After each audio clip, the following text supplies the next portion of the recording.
عبداللہ بن نمیر نے بیان کیا، کہا کہ حشام نے بیان کیا کہ انہیں ان کے والد نے خبر دی اور انہیں عائشہ رضی اللہ عنہا نے کہ سعد بن معاذ رضی اللہ عنہ نے کہا کہ اے اللہ، تو جانتا ہے کہ اس سے زیادہ مجھے اور کوئی چیز پسندیدہ نہیں کہ تیرے راستے میں اس قوم سے جہاد کروں جس نے تیرے رسول اللہ صلی اللہ علیہ وسلم کی تکذیب کی اور انہیں ان کے وطن مکہ سے نکالا۔ اے اللہ، لیکن ایسا معلوم ہوتا ہے کہ تو نے ہمارے اور ان کے درمیان لڑائی کا سلسلہ ختم کر دیا ہے۔ اور ابان بن یزید نے بیان کیا، ان سے حشام نے بیان کیا، ان سے ان کے والد نے اور انہیں حضرت عائشہ رضی اللہ عنہا نے خبر دی کہ یہ الفاظ سعد رضی اللہ عنہ فرماتے تھے: من قوم کذبوا نبیک واخرجوہ من قریش، یعنی جنہوں نے تیرے رسول اللہ صلی اللہ علیہ وسلم کو جھٹلایا، باہر نکال دیا، اس سے قریش کے کافر مراد ہیں۔ صحیح بخاری حدیث نمبر 3901۔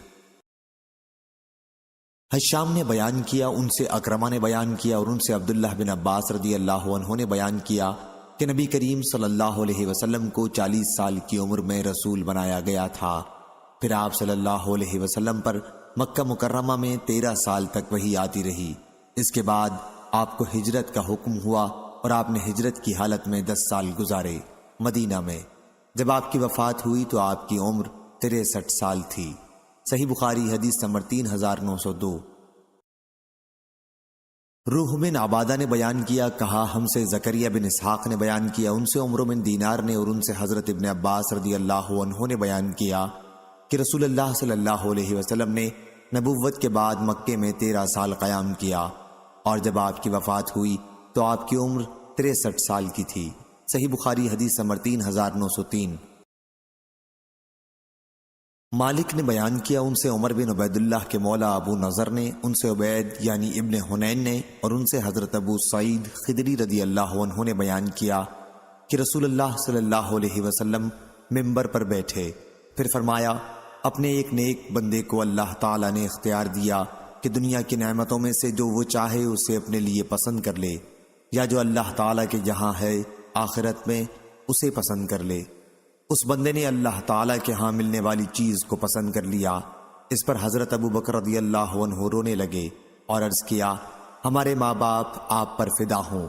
حضرت ابو سعید کہتے ہیں، ہمیں حضرت ابو بکر رضی اللہ عنہ کے اس رونے پر حیرت ہوئی۔ بعض لوگوں نے کہا، ان بزرگوں کو دیکھیے، حضور صلی اللہ علیہ وسلم تو ایک بندے کے متعلق خبر دے رہے ہیں جسے اللہ تعالیٰ نے دنیا کی نعمتیں اور جو اللہ کے پاس ہے اس میں سے کسی کی پسند کرنے کا اختیار دیا تھا، اور یہ کہہ رہے ہیں کہ ہمارے ماں باپ حضور پر فدا ہوں، لیکن رسول اللہ صلی اللہ علیہ وسلم ہی کو ان دو چیزوں میں سے ایک کا اختیار دیا گیا، اور حضرت ابو بکر رضی اللہ عنہ ہم میں سب سے زیادہ اس بات سے واقف تھے، اور رسول اللہ صلی اللہ علیہ وسلم نے فرمایا تھا کہ لوگوں میں سب سے زیادہ اپنی صحبت اور مال کے ذریعے مجھ پر صرف ایک ابو بکر ہیں۔ اگر میں اپنی امت میں سے کسی کو اپنا خلیل بنا سکتا تو ابو بکر رضی اللہ عنہ کو بناتا، البتہ اسلامی رشتہ ان کے ساتھ کافی ہے۔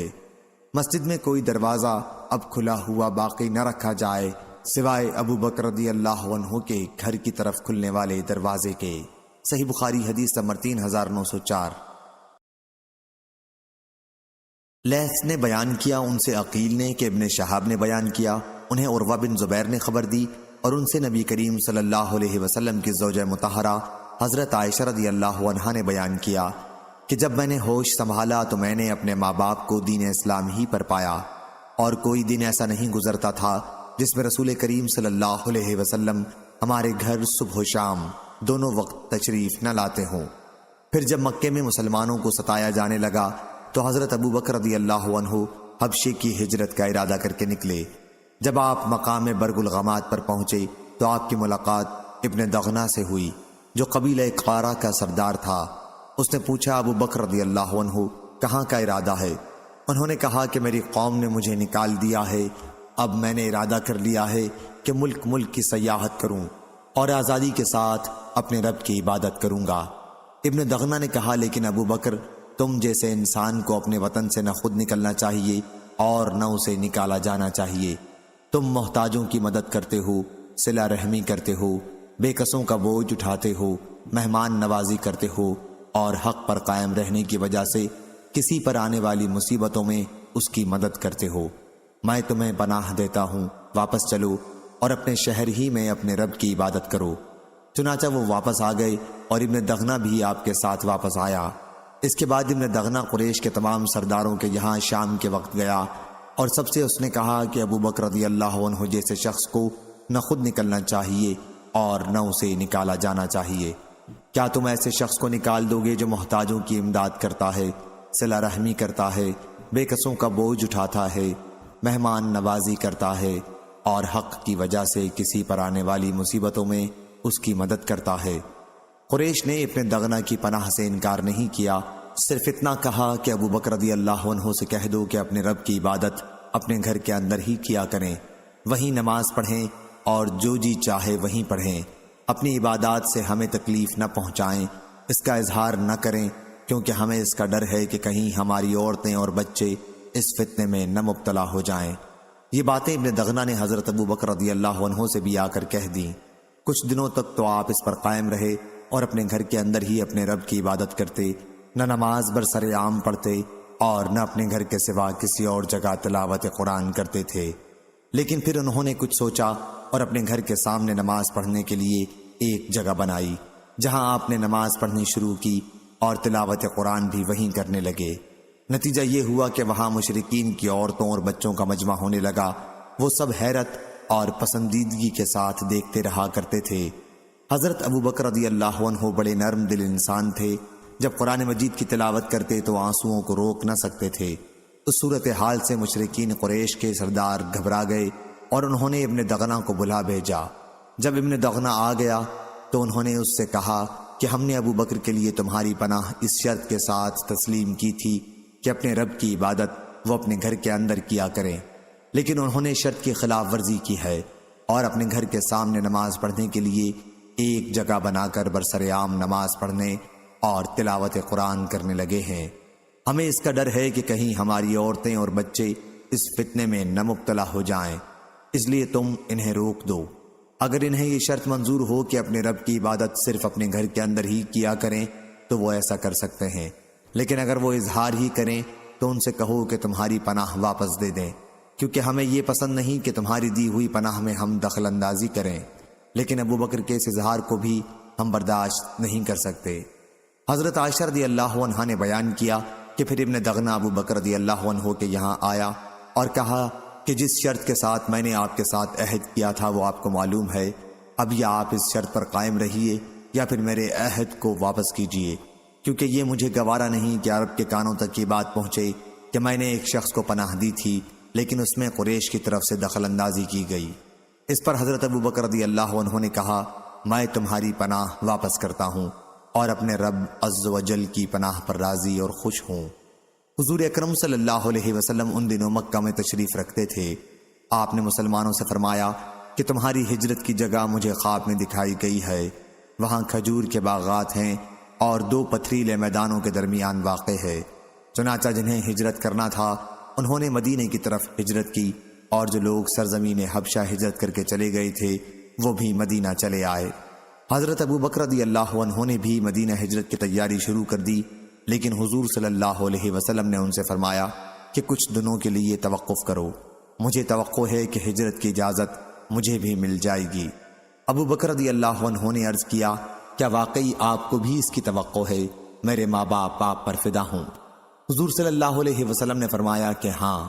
حضرت ابو بکر رضی اللہ عنہ نے حضور صلی اللہ علیہ وسلم کی رفاقت سفر کے خیال سے اپنا ارادہ ملتوی کر دیا اور 2 اونٹنیوں کو جو ان کے پاس تھیں کیکر کے پتے کھلا کر تیار کرنے لگے 4 مہینے تک۔ ابن شہاب نے بیان کیا ان سے عروہ نے کہ حضرت عائشہ رضی اللہ عنہا نے کہا ایک دن ہم ابو بکر رضی اللہ عنہ کے گھر بیٹھے ہوئے تھے، بھری دوپہر تھی کہ کسی نے حضرت ابو بکر رضی اللہ عنہ سے کہا رسول اللہ صلی اللہ علیہ وسلم سر پر رومال ڈالے تشریف لا رہے ہیں۔ حضور کا معمول ہمارے یہاں اس وقت آنے کا نہیں تھا۔ حضرت ابو بکر رضی اللہ عنہ بولے حضور صلی اللہ علیہ وسلم پر میرے ماں باپ فدا ہوں، ایسے وقت میں آپ کسی خاص وجہ سے ہی تشریف لائے ہوں گے۔ انہوں نے بیان کیا کہ پھر حضور صلی اللہ علیہ وسلم تشریف لائے اور اندر آنے کی اجازت چاہی۔ ابو بکر نے آپ کو اجازت دی تو آپ اندر داخل ہوئے۔ پھر حضور صلی اللہ علیہ وسلم نے ان سے فرمایا اس وقت یہاں سے تھوڑی دیر کے لیے سب کو اٹھا دو۔ ابو بکر رضی اللہ عنہ نے عرض کیا یہاں اس وقت تو سب گھر کے ہی آدمی ہیں، میرے ماں باپ آپ پر فدا ہوں یا رسول اللہ صلی اللہ علیہ وسلم۔ حضور صلی اللہ علیہ وسلم نے اس کے بعد فرمایا کہ مجھے ہجرت کی اجازت دے دی گئی ہے۔ ابو بکر رضی اللہ عنہ نے عرض کی میرے ماں باپ آپ پر فدا ہوں یا رسول اللہ، کیا مجھے رفاقت سفر کا شرف حاصل ہو سکے گا؟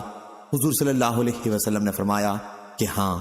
انہوں نے عرض کیا یا رسول اللہ میرے ماں باپ آپ پر فدا ہوں، ان دونوں میں سے ایک اونٹنی آپ لے لیجئے۔ حضور صلی اللہ علیہ وسلم نے فرمایا لیکن قیمت سے۔ حضرت عائشہ رضی اللہ عنہا نے بیان کیا کہ پھر ہم نے جلدی جلدی ان کے لیے تیاریاں شروع کر دیں اور کچھ توشہ ایک تھیلے میں رکھ دیا۔ اسما بنت ابی بکر رضی اللہ عنہا نے اپنے پٹکے کے ٹکڑے کر کے تھیلے کا منہ اس سے باندھ دیا اور اسی وجہ سے ان کا نام ذات طاق پٹکے والی پڑ گیا۔ عائشہ رضی اللہ عنہا نے بیان کیا کہ پھر رسول اللہ صلی اللہ علیہ وسلم اور ابو بکر رضی اللہ عنہ نے جبل ثور کے غار میں پڑاؤ کیا اور 3 راتیں وہیں گزاریں۔ عبداللہ بن ابی بکر رضی اللہ عنہ رات وہیں جا کر گزارا کرتے تھے۔ یہ نوجوان بہت سمجھدار تھے اور ذہین بے حد تھے۔ سحر کے وقت وہاں نکل آتے اور صبح سویرے ہی مکے پہنچ جاتے جیسے وہیں رات گزری ہو۔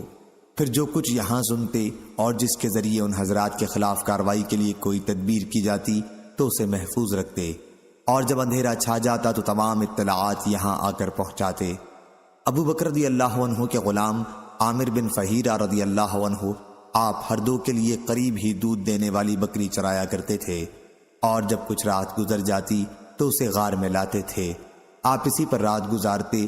اس دودھ کو گرم لوہے کے ذریعے گرم کر لیا جاتا تھا۔ صبح منہ اندھیرے ہی عامر بن فہیرہ رضی اللہ عنہ غار سے نکل آتے تھے۔ ان 3 راتوں میں روزانہ کا ان کا یہی دستور تھا۔ حضرت ابو بکر رضی اللہ عنہ نے بنی دیل جو بنی عبد بن عدی کی شاخ تھی کہ ایک شخص کو راستہ بتانے کے لیے اجرت پر اپنے ساتھ رکھا تھا۔ یہ شخص راستوں کا بڑا ماہر تھا۔ آل عاص بن وائل سہمی کا یہ حلیف بھی تھا اور کفار قریش کے دین پر قائم تھا۔ ان بزرگوں نے اس پر اعتماد کیا اور اپنے دونوں اونٹ اس کے حوالے کر دیے۔ قرار یہ پایا تھا کہ 3 راتیں گزار کر یہ شخص غار ثور میں ان سے ملاقات کرے۔ چنانچہ تیسری رات کی صبح کو وہ دونوں اونٹ لے کر آ گیا۔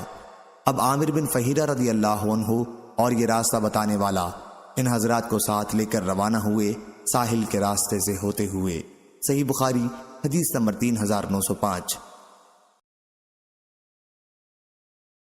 ابن شہاب نے بیان کیا اور مجھے عبد الرحمن بن مالک مدلجی نے خبر دی، وہ سراقہ بن مالک بن جاشم کے بھتیجے ہیں، کہ ان کے والد نے انہیں خبر دی اور انہوں نے سراقہ بن جاشم رضی اللہ عنہ کو یہ کہتے سنا کہ ہمارے پاس کفار قریش کے قاصد آئے اور یہ پیشکش کی کہ رسول اللہ صلی اللہ علیہ وسلم اور حضرت ابو بکر رضی اللہ عنہ کو اگر کوئی شخص قتل کر دے یا قید کر لائے تو اس ہر ایک کے بدلے میں 100 اونٹ دیے جائیں گے۔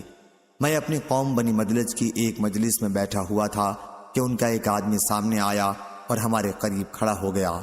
ہم ابھی بیٹھے ہوئے تھے، اس نے کہا سراقہ ساحل پر میں ابھی چند سائے دیکھ کر آ رہا ہوں، میرا خیال ہے کہ وہ محمد اور ان کے ساتھی ہی ہیں صلی اللہ علیہ وسلم۔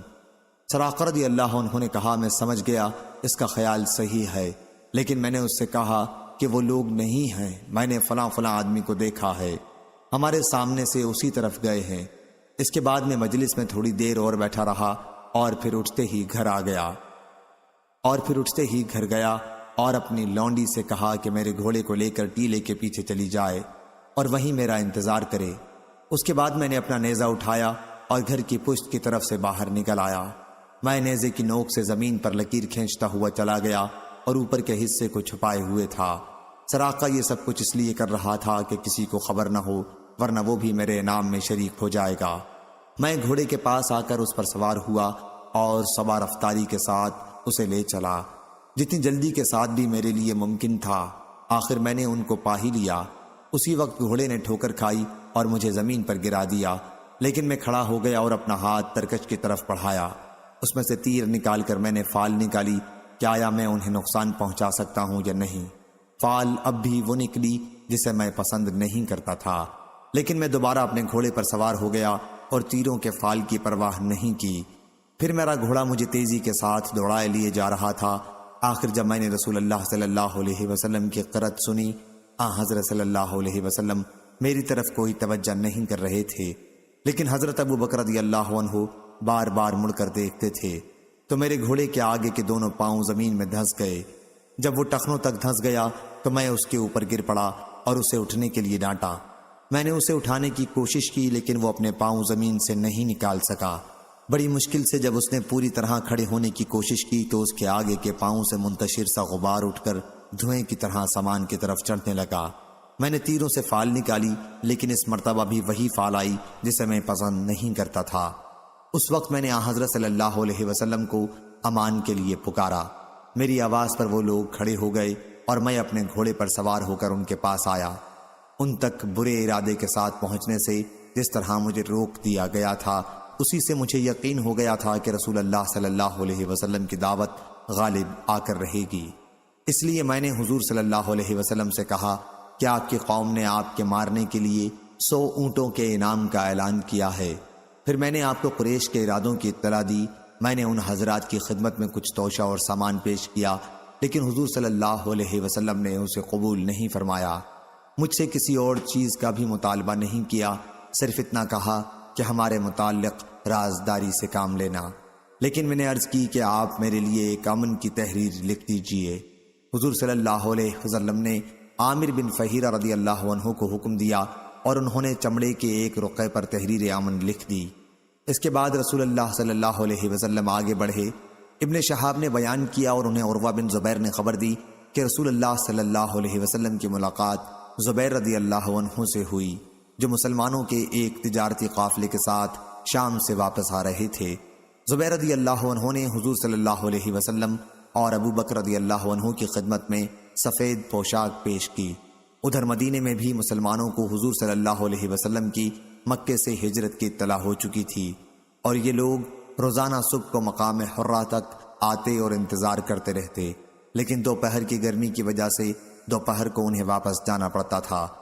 ایک دن جب بہت طویل انتظار کے بعد سب لوگ واپس آ گئے اور اپنے گھر پہنچ گئے تو ایک یہودی اپنے ایک محل پر کچھ دیکھنے چڑھا۔ اس نے حضرت صلی اللہ علیہ وسلم اور آپ کے ساتھیوں کو دیکھا، سفید سفید چلے آ رہے ہیں یا تیزی سے جلدی جلدی آ رہے ہیں۔ جتنا آپ نزدیک ہو رہے تھے اتنی ہی دور سے پانی کی طرح ریتی کا چمکنا کم ہوتا جاتا تھا۔ یہودی بے اختیار چلا اٹھا، کیا عرب کے لوگوں، تمہارے یہ بزرگ سردار آ گئے جن کا تمہیں انتظار تھا۔ مسلمان ہتھیار لے کر دوڑ پڑے اور حضور صلی اللہ علیہ وسلم کا مقام حرہ پر استقبال کیا۔ آپ نے ان کے ساتھ داہنی طرف کا راستہ اختیار کیا اور بنی عمرو بن عوف کے محلے میں قیام کیا۔ یہ ربیع الاول کا مہینہ اور پیر کا دن تھا۔ ابو بکر رضی اللہ عنہ لوگوں سے ملنے کے لیے کھڑے ہو گئے اور رسول اللہ صلی اللہ علیہ وسلم خاموش بیٹھے رہے۔ انصار کے جن لوگوں نے رسول اللہ صلی اللہ علیہ وسلم کو اس سے پہلے نہیں دیکھا تھا وہ ابو بکر رضی اللہ عنہ ہی کو سلام کر رہے تھے، لیکن جب حضور اکرم صلی اللہ علیہ وسلم پر دھوپ پڑنے لگی تو حضرت ابو بکر رضی اللہ عنہ نے اپنی چادر سے حضرت صلی اللہ علیہ وسلم پر سایہ کیا۔ اس وقت سب لوگوں نے رسول اللہ صلی اللہ علیہ وسلم کو پہچان لیا۔ حضور اکرم صلی اللہ علیہ وسلم نے بنی عمرو بن عوف میں تقریباً 10 راتوں تک قیام کیا اور وہ مسجد قباء جس کی بنیاد تقوی پر قائم ہے وہ اسی دوران میں تعمیر ہوئی اور آپ نے اس میں نماز پڑھی۔ پھر جمعے کے دن حضرت صلی اللہ علیہ وسلم اپنی اونٹنی پر سوار ہوئے اور صحابہ بھی آپ کے ساتھ پیدل روانہ ہوئے۔ آخر آپ کی سواری مدینہ منورہ میں اس مقام پر آ کر بیٹھ گئی جہاں اب مسجد نبوی ہے۔ اس مقام پر چند مسلمان ان دنوں نماز ادا کیا کرتے تھے۔ یہ جگہ سہیل اور سہل تو یتیم بچوں کی تھی اور کھجور کا یہاں کھلیان لگتا تھا۔ یہ دونوں بچے حضرت اسعد رضی اللہ عنہ بن زرارہ کی پرورش میں تھے۔ جب آپ کی اونٹنی وہاں بیٹھ گئی تو رسول اللہ صلی اللہ علیہ وسلم نے فرمایا، انشاءاللہ یہی ہمارے قیام کی جگہ ہوگی۔ اس کے بعد آپ نے دونوں یتیم بچوں کو بلایا اور ان سے اس جگہ کا معاملہ کرنا چاہا تاکہ وہاں مسجد تعمیر کی جا سکے۔ دونوں بچوں نے کہا کہ نہیں یا رسول اللہ صلی اللہ علیہ وسلم، ہم یہ جگہ آپ کو مفت دے دیں گے، لیکن حضور صلی اللہ علیہ وسلم نے مفت طور پر قبول کرنے سے انکار کیا، زمین کی قیمت ادا کر کے لے لی اور وہیں مسجد تعمیر کی۔ اس کی تعمیر کے وقت خود حضور اکرم صلی اللہ علیہ وسلم بھی صحابہ رضی اللہ عنہم کے ساتھ اینٹوں کے ڈھونے میں شریک تھے۔ اینٹ ڈھوتے وقت آپ فرماتے جاتے تھے کہ یہ بوجھ خیبر کے بوجھ نہیں ہے، بلکہ اس کا اجر و ثواب اللہ کے یہاں باقی رہنے والا ہے، اور اس میں بہت طہارت اور پاکی ہے۔ اور حضرت صلی اللہ علیہ وسلم دعا فرماتے تھے کہ اے اللہ، اجر تو بس آخرت ہی کا ہے، پس تو انصار اور مہاجرین پر اپنی رحمت نازل فرما۔ اس طرح آپ صلی اللہ علیہ وسلم نے ایک مسلمان شاعر کا شعر پڑھا جن کا نام مجھے معلوم نہیں۔ ابن شہاب نے بیان کیا کہ احادیث سے ہمیں یہ اب تک معلوم نہیں ہوا کیا حضرت صلی اللہ علیہ وسلم نے اس شعر کے سوا کسی بھی شاعر کے پورے شعر کو کسی موقع پر پڑھا ہو۔ صحیح بخاری حدیث نمبر 3906۔ اسامہ نے بیان کیا، کہا ہم سے ہشام بن عروہ نے بیان کیا، ان سے ان کے والد اور فاطمہ بنت منذر نے، اور ان سے اسماء رضی اللہ عنہا نے، کہ جب نبی کریم صلی اللہ علیہ وسلم اور حضرت ابو بکر رضی اللہ عنہ مدینہ ہجرت کر کے جانے لگے تو میں نے آپ دونوں کے لیے ناشتہ تیار کیا۔ میں نے اپنے والد حضرت ابو بکر رضی اللہ عنہ سے کہا کہ میرے پٹکے کے سوا اور کوئی چیز اس وقت میرے پاس ایسی نہیں جس سے میں اس ناشتے کو باندھ دوں۔ اس پر انہوں نے کہا کہ پھر اس کے 2 ٹکڑے کر لو۔ چنانچہ میں نے ایسا ہی کیا، اور اس وقت سے میرا نام ذات النطاقین 2 پٹکوں والی ہو گیا، اور ابن عباس رضی اللہ عنہ نے اسما کو ذات الطاق کہا۔ صحیح بخاری حدیث نمبر 3907۔ شعبہ نے بیان کیا، ان سے ابو اسحاق نے کہا میں نے برا بن عازب رضی اللہ عنہ سے سنا، انہوں نے بیان کیا جب نبی کریم صلی اللہ علیہ وسلم مدینے کے لیے روانہ ہوئے تو سراقہ بن مالک بن جاشم نے آپ کا پیچھا کیا۔ حضرت صلی اللہ علیہ وسلم نے اس کے لیے بد دعا کی تو اس کا گھوڑا زمین میں دھس گیا۔ اس نے عرض کی کہ میرے لیے اللہ سے دعا کیجئے کہ اس مصیبت سے نجات دے، میں آپ کا کوئی نقصان نہیں کروں گا۔ آپ نے اس کے لیے دعا کی، اس کا گھوڑا زمین سے نکل آیا۔ رسول اللہ صلی اللہ علیہ وسلم کو ایک مرتبہ راستے میں پیاس معلوم ہوئی، اتنے میں ایک چرواہا گزرا۔ ابو بکر رضی اللہ عنہ نے بیان کیا کہ پھر میں نے ایک پیالہ لیا اور اس میں ریوڑ کی ایک بکری کا تھوڑا سا دودھ دوہا۔ وہ دودھ میں نے آپ کی خدمت میں لا کر پیش کیا، جسے آپ نے نوش فرمایا کہ مجھے خوشی حاصل ہوئی۔ صحیح بخاری حدیث نمبر 3908۔ ابو اسامہ نے بیان کیا، ان سے ہشام بن عروہ نے، ان سے ان کے والد نے، اور ان سے حضرت اسماء رضی اللہ عنہا نے کہ عبداللہ بن زبیر رضی اللہ عنہ ان کے پیٹ میں تھے۔ انہی دنوں جب حمل کی مدت بھی پوری ہو چکی تھی، میں مدینہ کے لیے روانہ ہوئی۔ یہاں پہنچ کر میں نے قبا میں پڑاؤ کیا اور یہیں عبداللہ رضی اللہ عنہ پیدا ہوئے۔ پھر میں انہیں لے کر رسول کریم صلی اللہ علیہ وسلم کی خدمت میں حاضر ہوئی اور آپ کی گود میں اسے رکھ دیا۔ حضرت صلی اللہ علیہ وسلم نے ایک کھجور طلب فرمائی اور اسے چبا کر آپ نے عبداللہ رضی اللہ عنہ کے منہ میں اسے رکھ دیا۔ چنانچہ سب سے پہلی چیز جو عبداللہ رضی اللہ عنہ کے پیٹ میں داخل ہوئی وہ حضور اکرم صلی اللہ علیہ وسلم کا مبارک لعاب تھا۔ اس کے بعد آپ نے ان کے لیے دعا فرمائی اور اللہ سے ان کے لیے برکت طلب کی۔ عبداللہ رضی اللہ عنہ سب سے پہلے بچے ہیں جن کی پیدائش ہجرت کے بعد ہوئی۔ زکریا کے ساتھ اس روایت کی مطابقت خالد بن مخلد نے کی ہے، ان سے علی بن مسہر نے بیان کیا، ان سے ہشام نے، ان سے ان کے والد نے، اور ان سے حضرت اسماء رضی اللہ عنہا نے کہ جب نبی کریم صلی اللہ علیہ وسلم کی خدمت میں حاضر ہونے کو نکلیں تو وہ حاملہ تھیں۔ صحیح بخاری حدیث نمبر 3909۔ قتیبہ نے بیان کیا، ان سے ابو اسامہ نے، ان سے ہشام بن عروہ نے، ان سے ان کے باپ عروہ نے، اور ان سے حضرت عائشہ رضی اللہ عنہا نے بیان کیا کہ سب سے پہلا بچہ جو اسلام میں ہجرت کے بعد پیدا ہوا عبداللہ بن زبیر رضی اللہ عنہ ہے۔ انہیں لوگ نبی کریم صلی اللہ علیہ وسلم کی خدمت میں لائے تو حضرت صلی اللہ علیہ وسلم نے ایک کھجور لے کر اسے چبایا، پھر اس کو ان کے منہ میں ڈال دیا۔ اس لیے سب سے پہلی چیز جو ان کے پیٹ میں گئی وہ حضرت صلی اللہ علیہ وسلم کا لعاب مبارک تھا۔ صحیح بخاری حدیث نمبر 3910۔ عبد الصمد نے بیان کیا، کہا مجھ سے میرے باپ عبد الوارث نے بیان کیا، ان سے عبد العزیز بن صہیب نے بیان کیا، اور ان سے انس بن مالک رضی اللہ عنہ نے بیان کیا انہوں نے کہا کہ نبی کریم صلی اللہ علیہ وسلم جب مدینہ تشریف لائے تو حضرت ابو بکر صدیق رضی اللہ عنہ آپ کی سواری پر پیچھے بیٹھے ہوئے تھے۔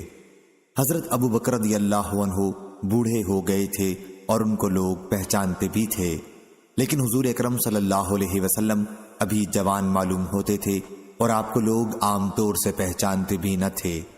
بیان کیا کہ اگر راستے میں کوئی ملتا اور پوچھتا کہ اے ابو بکر یہ تمہارے ساتھ کون صاحب ہیں، تو آپ جواب دیتے کہ یہ میرے ہادی ہیں، مجھے راستہ بتاتے ہیں۔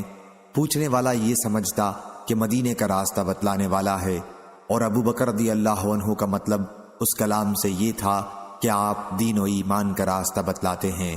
ایک مرتبہ حضرت ابو بکر رضی اللہ عنہ پیچھے مڑے تو ایک سوار نظر آیا جو ان کے قریب آ چکا تھا۔ انہوں نے کہا یا رسول اللہ، یہ سوار آ گیا اور اب ہمارے قریب ہی پہنچنے والا ہے۔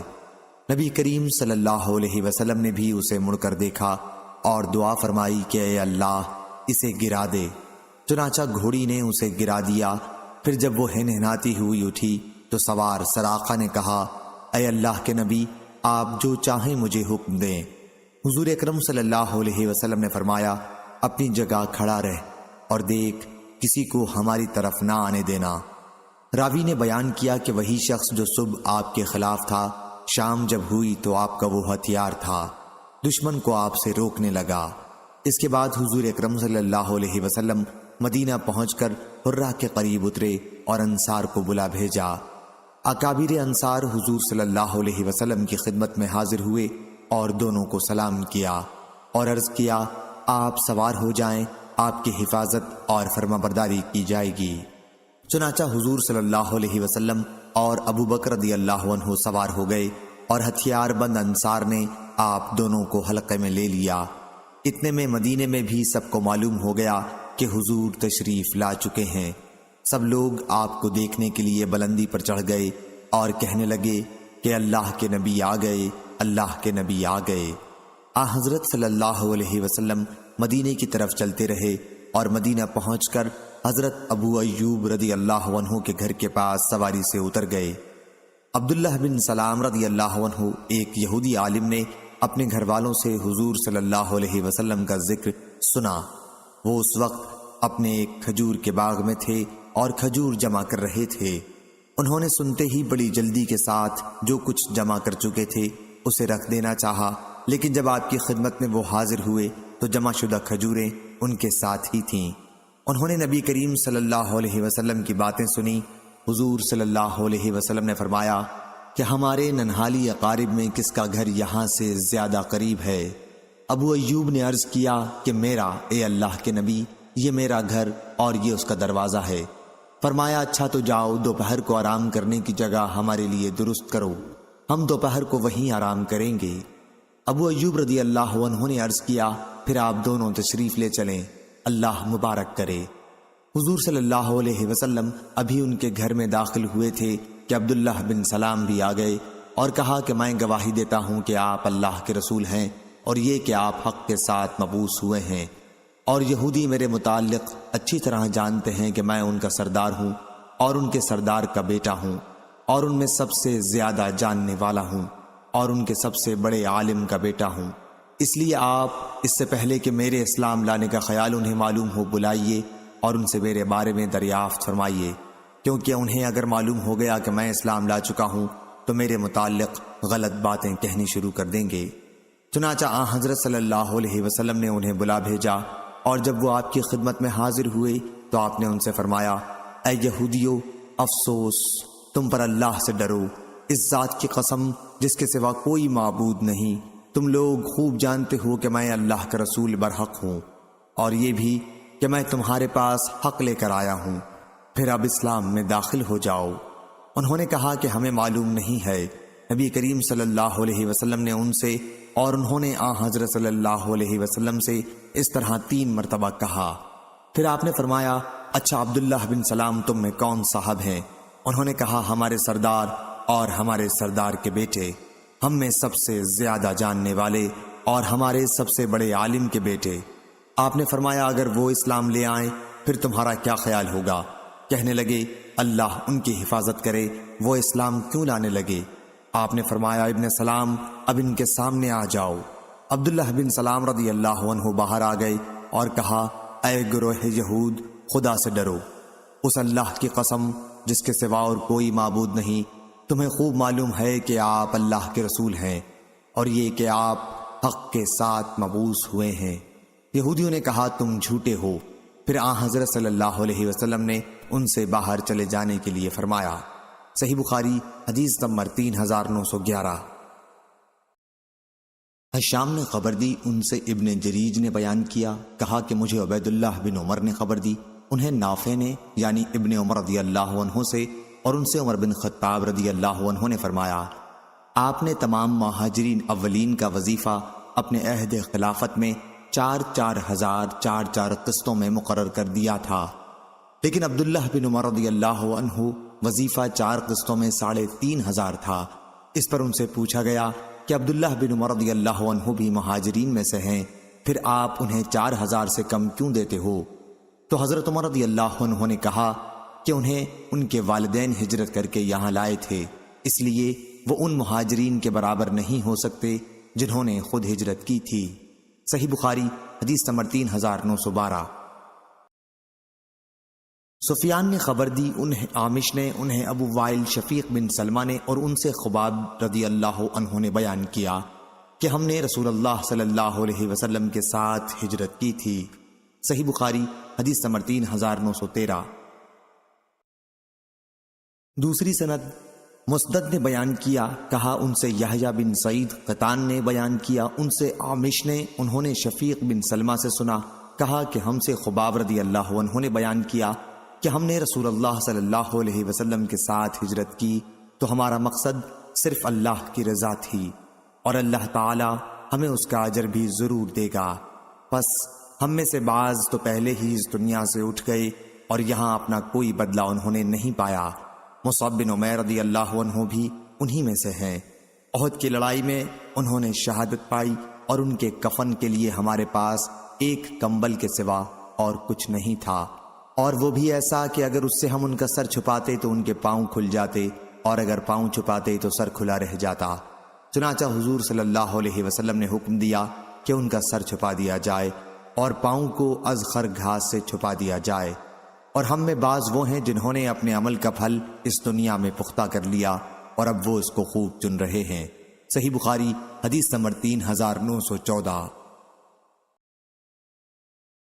روح نے بیان کیا، ان سے عوف نے بیان کیا، ان سے معاویہ بن قرہ نے بیان کیا کہ مجھ سے ابو بردہ بن ابو موسیٰ اشعری نے بیان کیا، انہوں نے بیان کیا کہ مجھ سے عبداللہ بن عمر رضی اللہ عنہ نے بیان کیا، کیا تم کو معلوم ہے میرے والد عمر رضی اللہ عنہ نے تمہارے والد ابو موسیٰ اشعری رضی اللہ عنہ کو کیا جواب دیا تھا؟ اے ابو موسیٰ، کیا تم اس پر راضی ہو کہ رسول اللہ صلی اللہ علیہ وسلم کے ساتھ ہمارا اسلام، آپ کے ساتھ ہماری ہجرت، آپ کے ساتھ ہمارا جہاد، ہمارے تمام عمل جو ہم نے آپ کی زندگی میں کیے ہیں، ان کے بدلے میں ہم اپنے ان اعمال سے نجات پا جائیں جو ہم نے آپ کے بعد کیے ہیں، گو وہ نیک بھی ہوں، بس برابری پر معاملہ ختم ہو جائے۔ اس پر آپ کے والد نے میرے والد سے کہا، خدا کی قسم میں اس پر راضی نہیں ہوں۔ ہم نے رسول اللہ صلی اللہ علیہ وسلم کے بعد بھی جہاد کیا، نمازیں پڑھیں، روزے رکھے اور بہت سے اعمال خیر کیے، اور ہمارے ہاتھ پر ایک مخلوق نے اسلام قبول کیا، ہم تو اس کے ثواب کی بھی امید رکھتے ہیں۔ اس پر میرے والد نے، خیر ابھی تم سمجھو، لیکن جہاں تک میرا سوال ہے تو اس ذات کی قسم جس کے ہاتھ میں میری جان ہے، میری خواہش ہے کہ حضور اکرم صلی اللہ علیہ وسلم کی زندگی میں کیے ہوئے ہمارے اعمال محفوظ رہے ہوں، اور جتنے اعمال ہم نے آپ کے بعد کیے ہیں ان سب سے اس کے بدلے میں ہم نجات پا جائیں اور برابر پر معاملہ ختم ہو جائے۔ ابو بردہ کہتے ہیں، اس پر میں نے کہا، اللہ کی قسم آپ کے والد حضرت عمر رضی اللہ عنہ میرے والد ابو موسیٰ رضی اللہ عنہ سے بہتر تھے۔ صحیح بخاری حدیث نمبر 3915۔ محمد بن صباح نے خود بیان کیا یا ان سے کسی اور نے نقل کر کے بیان کیا، کہا ہم سے اسماعیل بن علیہ نے، ان سے عاصم احول نے، ان سے ابو عثمان نے بیان کیا، اور انہوں نے کہا کہ ابن عمر رضی اللہ عنہ سے میں نے سنا کہ جب ان سے کہا جاتا کہ تم نے اپنے والد سے پہلے ہجرت کی تو وہ غصہ ہو جایا کرتے تھے۔ انہوں نے بیان کیا کہ میں عمر رضی اللہ عنہ کے ساتھ رسول اللہ صلی اللہ علیہ وسلم کی خدمت میں حاضر ہوا، اس وقت آپ آرام فرما رہے تھے، اس لیے ہم گھر واپس آ گئے۔ پھر عمر رضی اللہ عنہ نے مجھے آپ کی خدمت میں بھیجا اور فرمایا کہ جا کر دیکھ آؤ حضور صلی اللہ علیہ وسلم ابھی بیدار ہوئے یا نہیں۔ چنانچہ میں آیا، حضرت صلی اللہ علیہ وسلم بیدار ہو چکے تھے، اس لیے اندر چلا گیا اور آپ صلی اللہ علیہ وسلم کے ہاتھ پر بیعت کی۔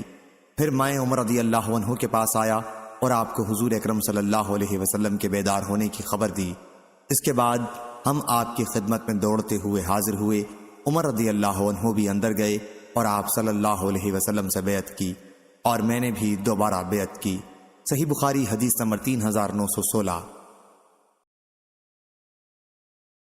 شریح بن مسلمہ نے بیان کیا، ان سے ابراہیم بن یوسف نے، ان سے ان کے والد یوسف بن اسحاق نے، ان سے ابو اسحاق سبعی نے بیان کیا کہ میں نے برا بن عازب رضی اللہ عنہ سے حدیث سنی۔ وہ بیان کرتے تھے کہ ابو بکر رضی اللہ عنہ نے عازب رضی اللہ عنہ سے ایک پالان خریدا اور میں ان کے ساتھ اٹھا کر پہنچانے لایا تھا۔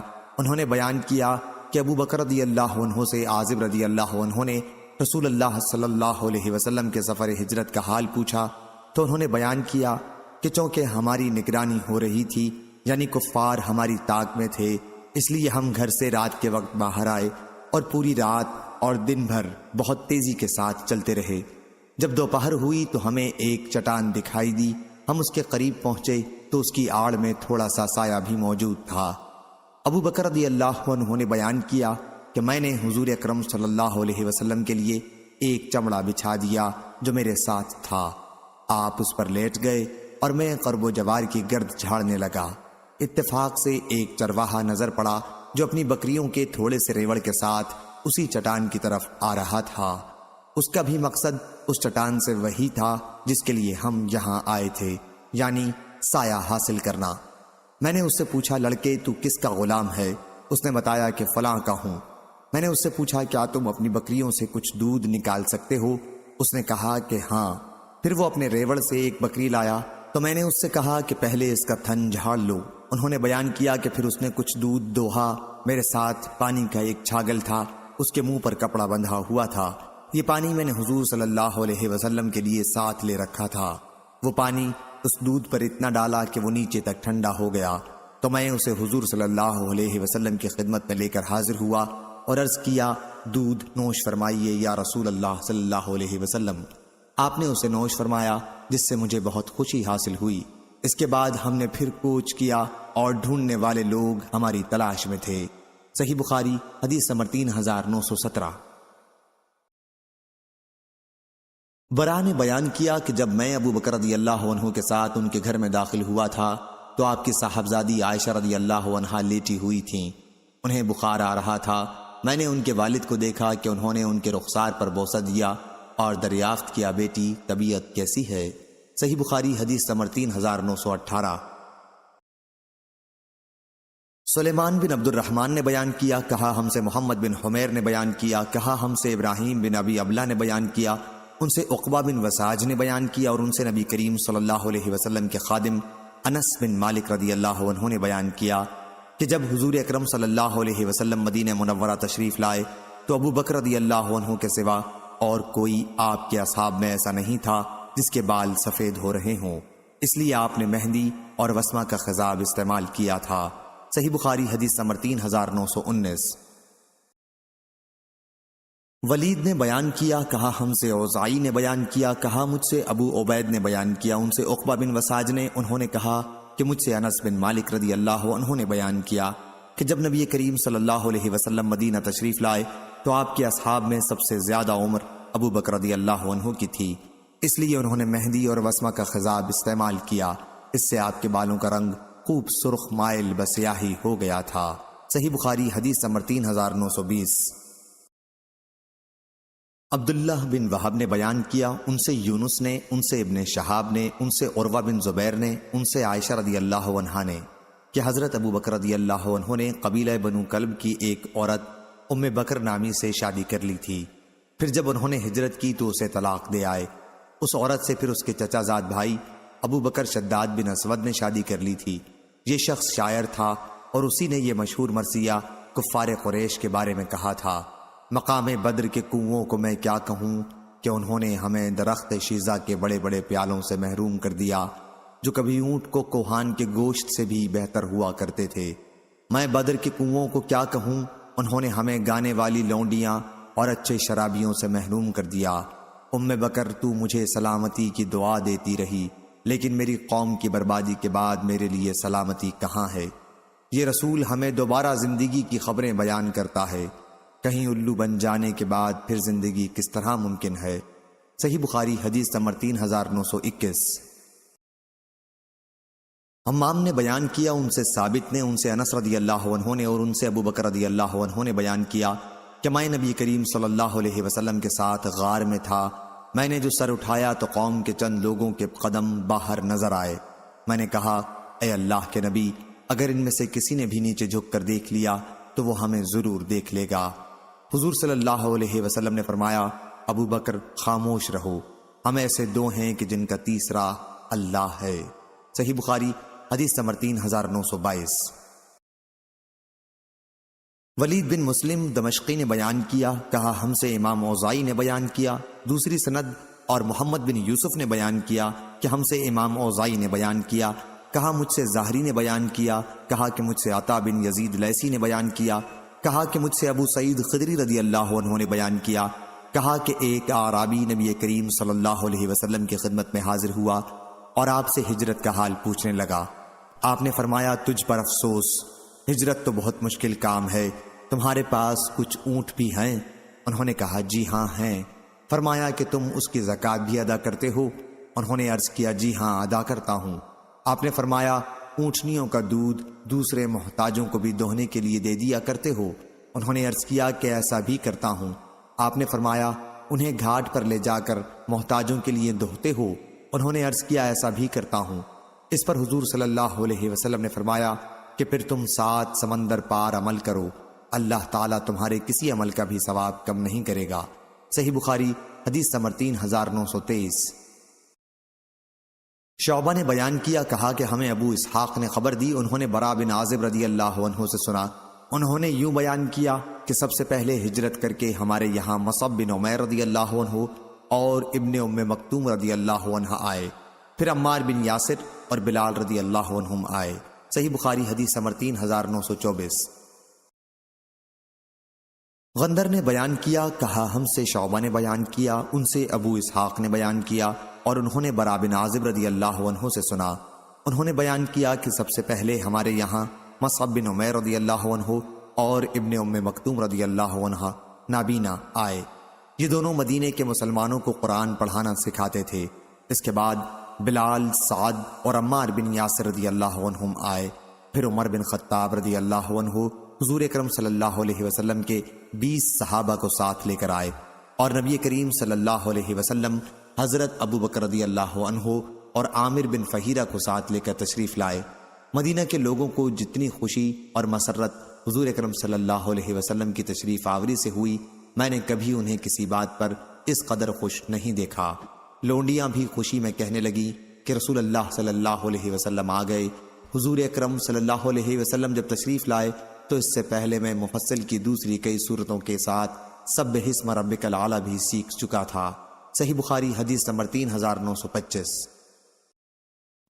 مالک نے خبر دی، انہیں ہشام بن عروہ نے، انہیں ان کے والد عروہ بن زبیر نے اور ان سے حضرت عائشہ رضی اللہ عنہا نے بیان کیا کہ جب رسول اللہ صلی اللہ علیہ وسلم مدینہ تشریف لائے تو ابو بکر اور بلال رضی اللہ عنہ کو بخار ہو گیا۔ میں ان کی خدمت میں حاضر ہوئی اور عرض کیا، والد صاحب آپ کی طبیعت کیسی ہے؟ انہوں نے بیان کیا کہ حضرت ابو بکر رضی اللہ عنہ کو جب بخار چڑھا تو یہ شعر پڑھنے لگے۔ ترجمہ: ہر شخص اپنے گھر والوں کے ساتھ صبح کرتا ہے اور موت تو جوتی کے تسمے سے بھی زیادہ قریب ہے۔ اور بلال رضی اللہ عنہ کے بخار میں جب کچھ تخفیف ہوتی تو زور زور سے روتے اور یہ شعر پڑھتے: کاش مجھے معلوم ہو جاتا کہ کبھی میں ایک رات بھی وادی مکہ میں گزار سکوں گا جبکہ میرے ارد گرد خوشبودار گھاس اذخر اور جلیل ہوں گی، اور کیا ایک دن بھی مجھے ایسا مل سکے گا جب میں مقام مجنہ کے پانی پر جاؤں گا، اور کیا شامہ اور طفیل کی پہاڑیاں ایک نظر دیکھ سکوں گا۔ عائشہ رضی اللہ عنہا نے بیان کیا کہ پھر میں حضور اکرم صلی اللہ علیہ وسلم کی خدمت میں حاضر ہوئی اور آپ کو اس کی اطلاع دی تو آپ نے دعا کی، اے اللہ مدینے کی محبت ہمارے دل میں اتنی پیدا کر جتنی مکے کی تھی، بلکہ اس سے بھی زیادہ۔ یہاں کی آب و ہوا کو صحت بخش بنا، ہمارے لیے یہاں کے سا اور مد اناج ناپنے کے پیمانے میں برکت عنایت فرما، اور یہاں کے بخار کو مقام جحفہ میں بھیج دے۔ صحیح بخاری حدیث نمبر 3926۔ عبداللہ بن محمد مسندی نے بیان کیا، کہا ہم سے ہشام بن یوسف نے بیان کیا، کہا ہم کو معمر نے خبر دی، انہیں زہری نے، کہا مجھ سے عروہ بن زبیر نے بیان کیا، انہیں عبید اللہ بن عدی نے خبر دی کہ میں عثمان کی خدمت میں حاضر ہوا۔ دوسری سند۔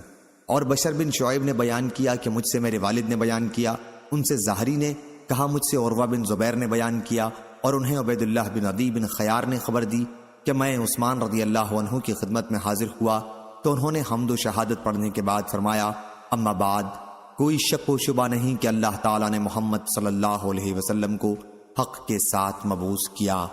میں بھی ان لوگوں میں تھا جنہوں نے اللہ اور اس کے رسول کی دعوت پر ابتدا ہی میں لبیک کہا، اور میں ان تمام چیزوں پر ایمان لایا جنہیں لے کر حضرت صلی اللہ علیہ وسلم مبعوث ہوئے تھے۔ پھر میں نے 2 دفعہ ہجرت کی، اور حضور اکرم صلی اللہ علیہ وسلم کی دامادی کا شرف مجھے حاصل ہوا، اور حضور صلی اللہ علیہ وسلم سے میں نے بیعت کی، خدا کی قسم کہ میں نے آپ کی نہ کبھی نافرمانی کی اور نہ کبھی آپ سے دھوکہ بازی کی، یہاں تک کہ آپ کا انتقال ہو گیا۔ شعیب کے ساتھ اس روایت کی مطابقت اسحاق قلمی نے بھی کی ہے، ان سے زہری نے اس حدیث کو اس طرح بیان کیا۔ صحیح بخاری حدیث نمبر 3927۔ عبداللہ بن وہب نے بیان کیا، ان سے امام مالک نے بیان کیا۔ دوسری سند۔ اور مجھے یونس نے خبر دی، ان سے ابن شہاب نے بیان کیا، کہا مجھ کو عبید اللہ بن عبداللہ نے خبر دی، اور انہیں ابن عباس رضی اللہ عنہ نے خبر دی کہ عبد الرحمن بن عوف رضی اللہ عنہ منا میں اپنے خیمے کی طرف واپس آ رہے تھے۔ یہ عمر رضی اللہ عنہ کے آخری حج کا واقعہ ہے، تو ان کی مجھ سے ملاقات ہو گئی۔ انہوں نے کہا کہ عمر رضی اللہ عنہ حاجیوں کو خطاب کرنے والے تھے، اس لیے میں نے عرض کیا کہ اے امیر المومنین، موسم حج میں معمولی سوجھ بوجھ رکھنے والے سب طرح کے لوگ جمع ہوتے ہیں، اور شور و غل بہت ہوتا ہے، اس لیے میرا خیال ہے کہ آپ اپنا ارادہ موقوف کر دیں اور مدینہ پہنچ کر خطاب فرمائیں، کیونکہ وہ ہجرت اور سنت کا گھر ہے، اور وہاں سمجھدار، معزز اور صاحب عقل لوگ رہتے ہیں۔ اس پر عمر رضی اللہ عنہ نے کہا کہ تم ٹھیک کہتے ہو، مدینہ پہنچتے ہی سب سے پہلی فرصت میں لوگوں کو خطاب کرنے کے لیے ضرور کھڑا ہوں گا۔ صحیح بخاری حدیث نمبر 3928۔ ابراہیم بن سعد نے بیان کیا، انہیں ابن شہاب نے خبر دی، انہیں خارجہ بن زید بن ثابت نے کہ ان کی والدہ ام علا رضی اللہ عنہا ایک انصاری خاتون جنہوں نے نبی کریم صلی اللہ علیہ وسلم سے بیعت کی تھی نے انہیں خبر دی کہ جب انصار نے مہاجرین کی میزبانی کے لیے قرعہ ڈالا تو عثمان بن مظعون ان کے گھرانے کے حصے میں آئے تھے۔ ام علا رضی اللہ عنہا نے بیان کیا کہ پھر عثمان رضی اللہ عنہ ہمارے یہاں بیمار پڑ گئے، میں نے ان کی پوری طرح تیمارداری کی لیکن وہ نہ بچ سکے، ہم نے انہیں ان کے کپڑوں میں لپیٹ دیا تھا، اتنے میں نبی کریم صلی اللہ علیہ وسلم بھی تشریف لائے، تو میں نے کہا ابو صائب، عثمان رضی اللہ عنہ کی کنیت تم پر اللہ کی رحمتیں ہوں، میری تمہارے متعلق گواہی ہے کہ اللہ تعالیٰ نے تمہیں اپنے اکرام سے نوازا ہے۔ یہ سن کر حضور اکرم صلی اللہ علیہ وسلم نے فرمایا، تمہیں یہ کیسے معلوم ہوا کہ اللہ تعالیٰ نے انہیں اپنے اکرام سے نوازا ہے؟ میں نے عرض کیا، مجھے تو اس سلسلے میں کچھ خبر نہیں ہے، میرے ماں باپ آپ پر فدا ہوں یا رسول اللہ، لیکن اور کسے نوازے گا؟ حضور صلی اللہ علیہ وسلم نے فرمایا، اس میں تو واقعی کوئی شک و شبہ نہیں کہ ایک یقینی امر موت ان کو آ چکی ہے، خدا کی قسم کہ میں بھی ان کے لیے اللہ تعالیٰ سے خیر خواہی کی امید رکھتا ہوں، لیکن میں حالانکہ اللہ کا رسول ہوں تو خود اپنے متعلق نہیں جان سکتا کہ میرے ساتھ کیا معاملہ ہوگا۔ ام علا رضی اللہ عنہا نے عرض کیا، پھر خدا کی قسم اس کے بعد میں اب کسی کے بارے میں اس کی پاکی نہیں کروں گی۔ انہوں نے بیان کیا کہ اس واقعے پر مجھے بڑا رنج ہوا، پھر میں سو گئی تو میں نے خواب میں دیکھا کہ عثمان بن مظعون کے لیے ایک بہتا ہوا چشمہ ہے۔ میں آپ کی خدمت میں حاضر ہوئی اور آپ سے اپنا خواب بیان کیا تو آپ نے فرمایا کہ یہ ان کا عمل تھا۔ صحیح بخاری حدیث نمبر 3929۔ ابو اسامہ نے بیان کیا، ان سے ہشام نے، ان سے ان کے والد نے، اور ان سے عائشہ رضی اللہ عنہا نے بیان کیا کہ بعاث کی لڑائی کو انصار کے قبائل اوس و خزرج کے درمیان اللہ تعالیٰ نے رسول اللہ صلی اللہ علیہ وسلم کے مدینے میں آنے سے پہلے ہی برپا کرا دیا تھا۔ چنانچہ جب آپ مدینے میں تشریف لائے تو انصار میں پھوٹ پڑی ہوئی تھی اور ان کے سردار قتل ہو چکے تھے۔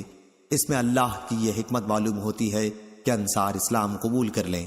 صحیح بخاری حدیث نمبر 3930۔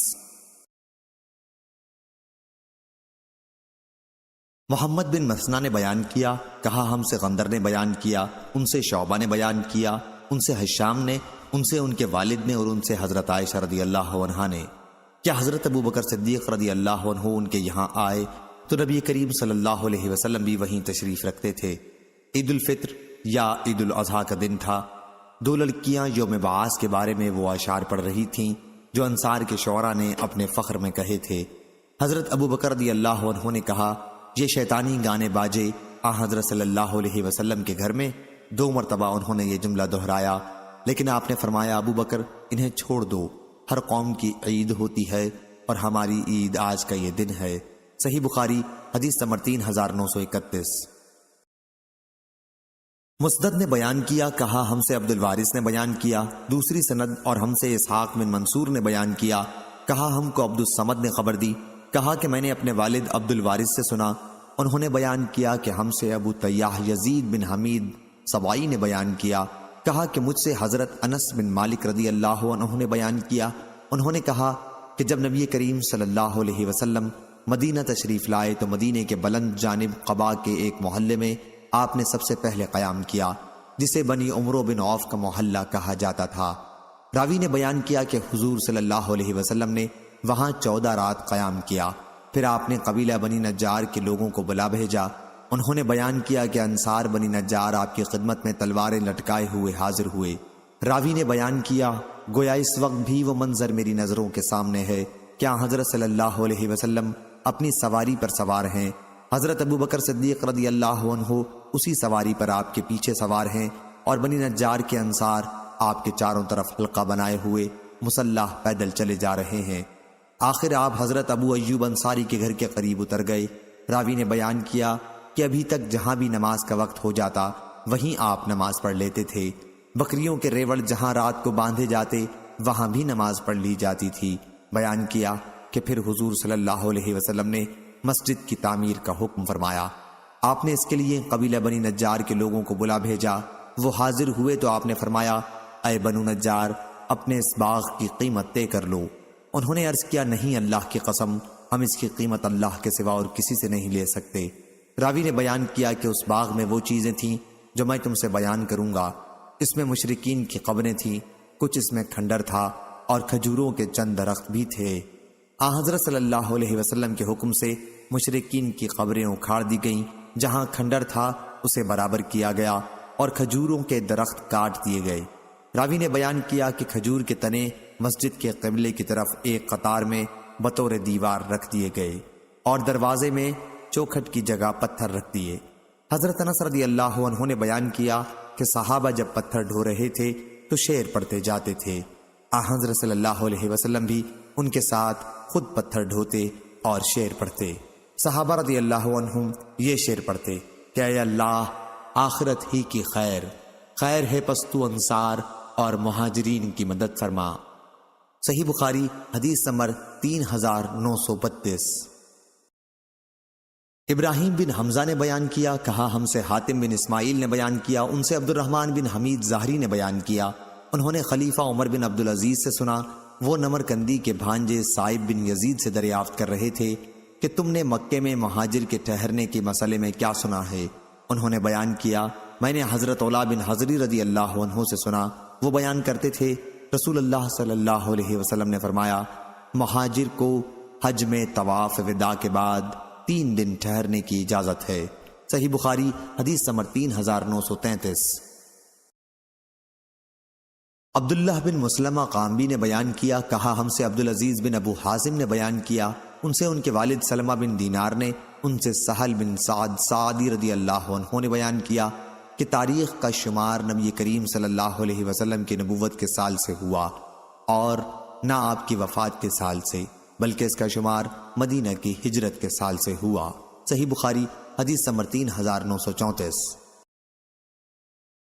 یزید بن زری نے بیان کیا، کہا ہم سے معمر نے بیان کیا، ان سے ظاہری نے، ان سے عروہ نے اور ان سے حضرت عائشہ رضی اللہ عنہا نے بیان کیا کہ پہلے نماز صرف 2 رکعت فرض ہوئی تھی، پھر نبی کریم صلی اللہ علیہ وسلم نے ہجرت کی تو وہ فرض رکعات 4 رکعات ہو گئیں، البتہ سفر کی حالت میں نماز اپنی حالت میں باقی رکھی گئی۔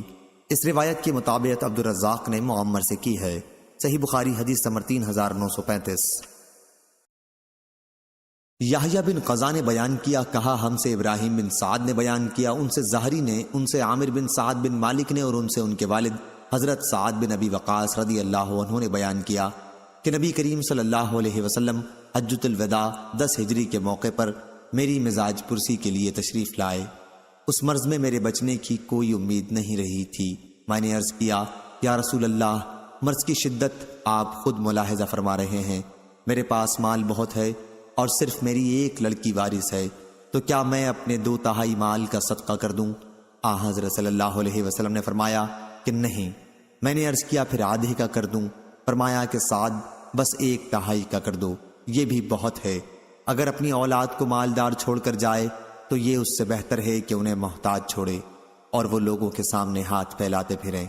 احمد بن یونس نے بیان کیا، ان سے ابراہیم بن سعد نے، کہ تم اپنی اولاد کو چھوڑ کر جو کچھ بھی خرچ کرو گے اور اس سے اللہ تعالیٰ کی رضامندی مقصود ہوگی تو اللہ تعالیٰ تمہیں اس کا ثواب دے گا۔ اللہ تمہیں اس لقمے پر بھی ثواب دے گا جو تم اپنی بیوی کے منہ میں ڈالو۔ میں نے پوچھا، یا رسول اللہ صلی اللہ علیہ وسلم، کیا میں اپنے ساتھیوں سے پیچھے مکے میں رہ جاؤں گا؟ حضرت صلی اللہ علیہ وسلم نے فرمایا کہ تم پیچھے نہیں رہو گے، اور تم جو بھی عمل کرو گے اور اس سے مقصود اللہ تعالیٰ کی رضامندی ہوگی تو تمہارا مرتبہ اس کی وجہ سے بلند ہوتا رہے گا، اور شاید تم ابھی بہت دنوں تک زندہ رہو گے، تم سے بہت سے لوگوں مسلمانوں کو نفع پہنچے گا اور بہتوں کو غیر مسلموں کو نقصان ہوگا۔ اے اللہ، میرے صحابہ کی ہجرت پوری کر دے اور انہیں الٹے پاؤں واپس نہ کر کہ وہ ہجرت کو چھوڑ کر اپنے گھروں کو واپس آ جائیں۔ البتہ سعد بن خولہ نقصان میں پڑ گئے، اور احمد بن یونس اور موسیٰ بن اسماعیل نے اس حدیث کو ابراہیم بن سعد سے روایت کیا۔ اس میں اپنی اولاد ذریت کو چھوڑو کے بجائے تم اپنے وارثوں کو چھوڑو، یہ الفاظ مروی ہیں۔ صحیح بخاری حدیث نمبر 3936۔ یوسف بیکندی نے بیان کیا، ان سے سفیان بن عینہ نے بیان کیا، ان سے حمید طویل نے، اور ان سے انس رضی اللہ عنہ نے بیان کیا کہ جب عبد الرحمن بن عوف رضی اللہ عنہ ہجرت کر کے آئے تو حضرت صلی اللہ علیہ وسلم نے ان کا بھائی چارہ سعد بن ربیع انصاری کے ساتھ کرایا تھا۔ سعد نے ان سے کہا کہ ان کے اہل و مال میں سے آدھا وہ قبول کر لیں، لیکن عبد الرحمن رضی اللہ عنہ نے کہا کہ اللہ تعالیٰ آپ کے اہل و مال میں برکت دے، آپ تو مجھے بازار کا راستہ بتا دیں۔ چنانچہ انہوں نے تجارت شروع کر دی، اور پہلے دن انہیں کچھ پنیر اور گھی میں نفع ملا۔ چند دنوں کے بعد انہیں نبی کریم صلی اللہ علیہ وسلم نے دیکھا کہ ان کے کپڑوں پر خوشبو کی زردی کا نشان ہے، تو آپ نے فرمایا، عبد الرحمن، یہ کیا ہے؟ انہوں نے عرض کیا، یا رسول اللہ، میں نے ایک انصاری عورت سے شادی کر لی ہے۔ حضور صلی اللہ علیہ وسلم نے فرمایا کہ انہیں مہر میں تم نے کیا دیا؟ انہوں نے بتایا کہ 1 گٹھلی برابر سونا۔ حضور صلی اللہ علیہ وسلم نے فرمایا، اب ولیمہ کر، خواہ ایک ہی بکری کا ہو۔ صحیح بخاری حدیث نمبر 3937۔ حامد بن عمر نے بیان کیا، کہا ہم سے بشر بن مفضل نے، ان سے حمید طویل نے بیان کیا، اور ان سے حضرت انس رضی اللہ عنہ نے، کہ جب عبداللہ بن سلام رضی اللہ عنہ کو رسول اللہ صلی اللہ علیہ وسلم کے مدینہ آنے کی خبر ہوئی تو وہ آپ سے چند سوال کرنے کے لیے آئے۔ انہوں نے کہا کہ میں آپ سے 3 چیزوں کے متعلق پوچھوں گا جنہیں نبی صلی اللہ علیہ وسلم کے سوا اور کوئی نہیں جانتا۔ قیامت کی سب سے پہلی نشانی کیا ہوگی؟ اہل جنت کی ضیافت سب سے پہلے کس کھانے سے کی جائے گی؟ اور کیا بات ہے کہ بچہ کبھی باپ پر جاتا ہے اور کبھی ماں پر؟ حضور صلی اللہ علیہ وسلم نے فرمایا کہ جواب ابھی مجھے حضرت جبریل نے آ کر بتایا ہے۔ عبداللہ بن سلام نے کہا کہ یہ ملائکہ میں یہودیوں کے دشمن ہیں۔ آپ نے فرمایا، قیامت کی پہلی نشانی ایک آگ ہے جو انسانوں کو مشرق سے مغرب کی طرف لے جائے گی۔ جس کھانے سے سب سے پہلے اہل جنت کی ضیافت ہوگی وہ مچھلی کی کلیجی کا بڑا ہوا ٹکڑا ہوگا جو نہایت لذیذ اور زود ہضم ہوتا ہے، اور بچہ باپ کی صورت پر اس وقت جاتا ہے جب عورت کے پانی پر مرد کا پانی غالب آ جائے، اور جب مرد کے پانی پر عورت کا پانی غالب آ جائے تو بچہ ماں پر جاتا ہے۔ عبداللہ بن سلام رضی اللہ عنہ نے کہا، میں گواہی دیتا ہوں کہ اللہ کے سوا اور کوئی معبود نہیں، اور گواہی دیتا ہوں کہ آپ اللہ کے رسول ہیں۔ پھر انہوں نے عرض کیا، یا رسول اللہ، یہودی بڑے بہتان لگانے والے لوگ ہیں، اس لیے آپ اس سے پہلے کہ میرے اسلام کے بارے میں انہیں کچھ معلوم ہو ان سے میرے متعلق دریافت فرمائیں۔ چنانچہ چند یہودی آئے تو آپ نے ان سے فرمایا کہ تمہاری قوم میں عبداللہ بن سلام کون ہیں؟ وہ کہنے لگے کہ ہم میں سب سے بہتر اور سب سے بہتر کے بیٹے ہیں، ہم میں سب سے افضل اور سب سے افضل کے بیٹے۔ آپ نے فرمایا تمہارا کیا خیال ہے اگر وہ اسلام لائیں؟ وہ کہنے لگے اس سے اللہ تعالیٰ انہیں اپنی پناہ میں رکھے۔ حضور صلی اللہ علیہ وسلم نے دوبارہ ان سے یہی سوال کیا اور انہوں نے یہی جواب دیا۔ اس کے بعد عبداللہ بن سلام رضی اللہ عنہ باہر آئے اور کہا میں گواہی دیتا ہوں کہ اللہ کے سوا کوئی معبود نہیں اور یہ محمد صلی اللہ علیہ وسلم اللہ کے رسول ہیں۔ اب وہ کہنے لگے یہ تو ہم میں سب سے بدتر آدمی ہے اور سب سے بدتر باپ کا بیٹا ہے۔ فوراً ہی برائی شروع کر دی۔ حضرت عبداللہ بن سلام رضی اللہ عنہ نے عرض کیا یا رسول اللہ صلی اللہ علیہ وسلم اسی کا مجھے ڈر تھا۔ صحیح بخاری حدیث نمبر 3938۔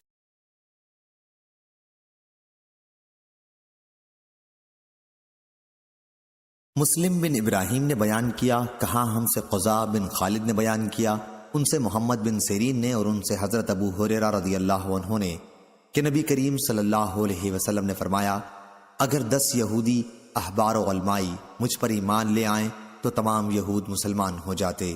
صحیح بخاری حدیث نمبر 3941۔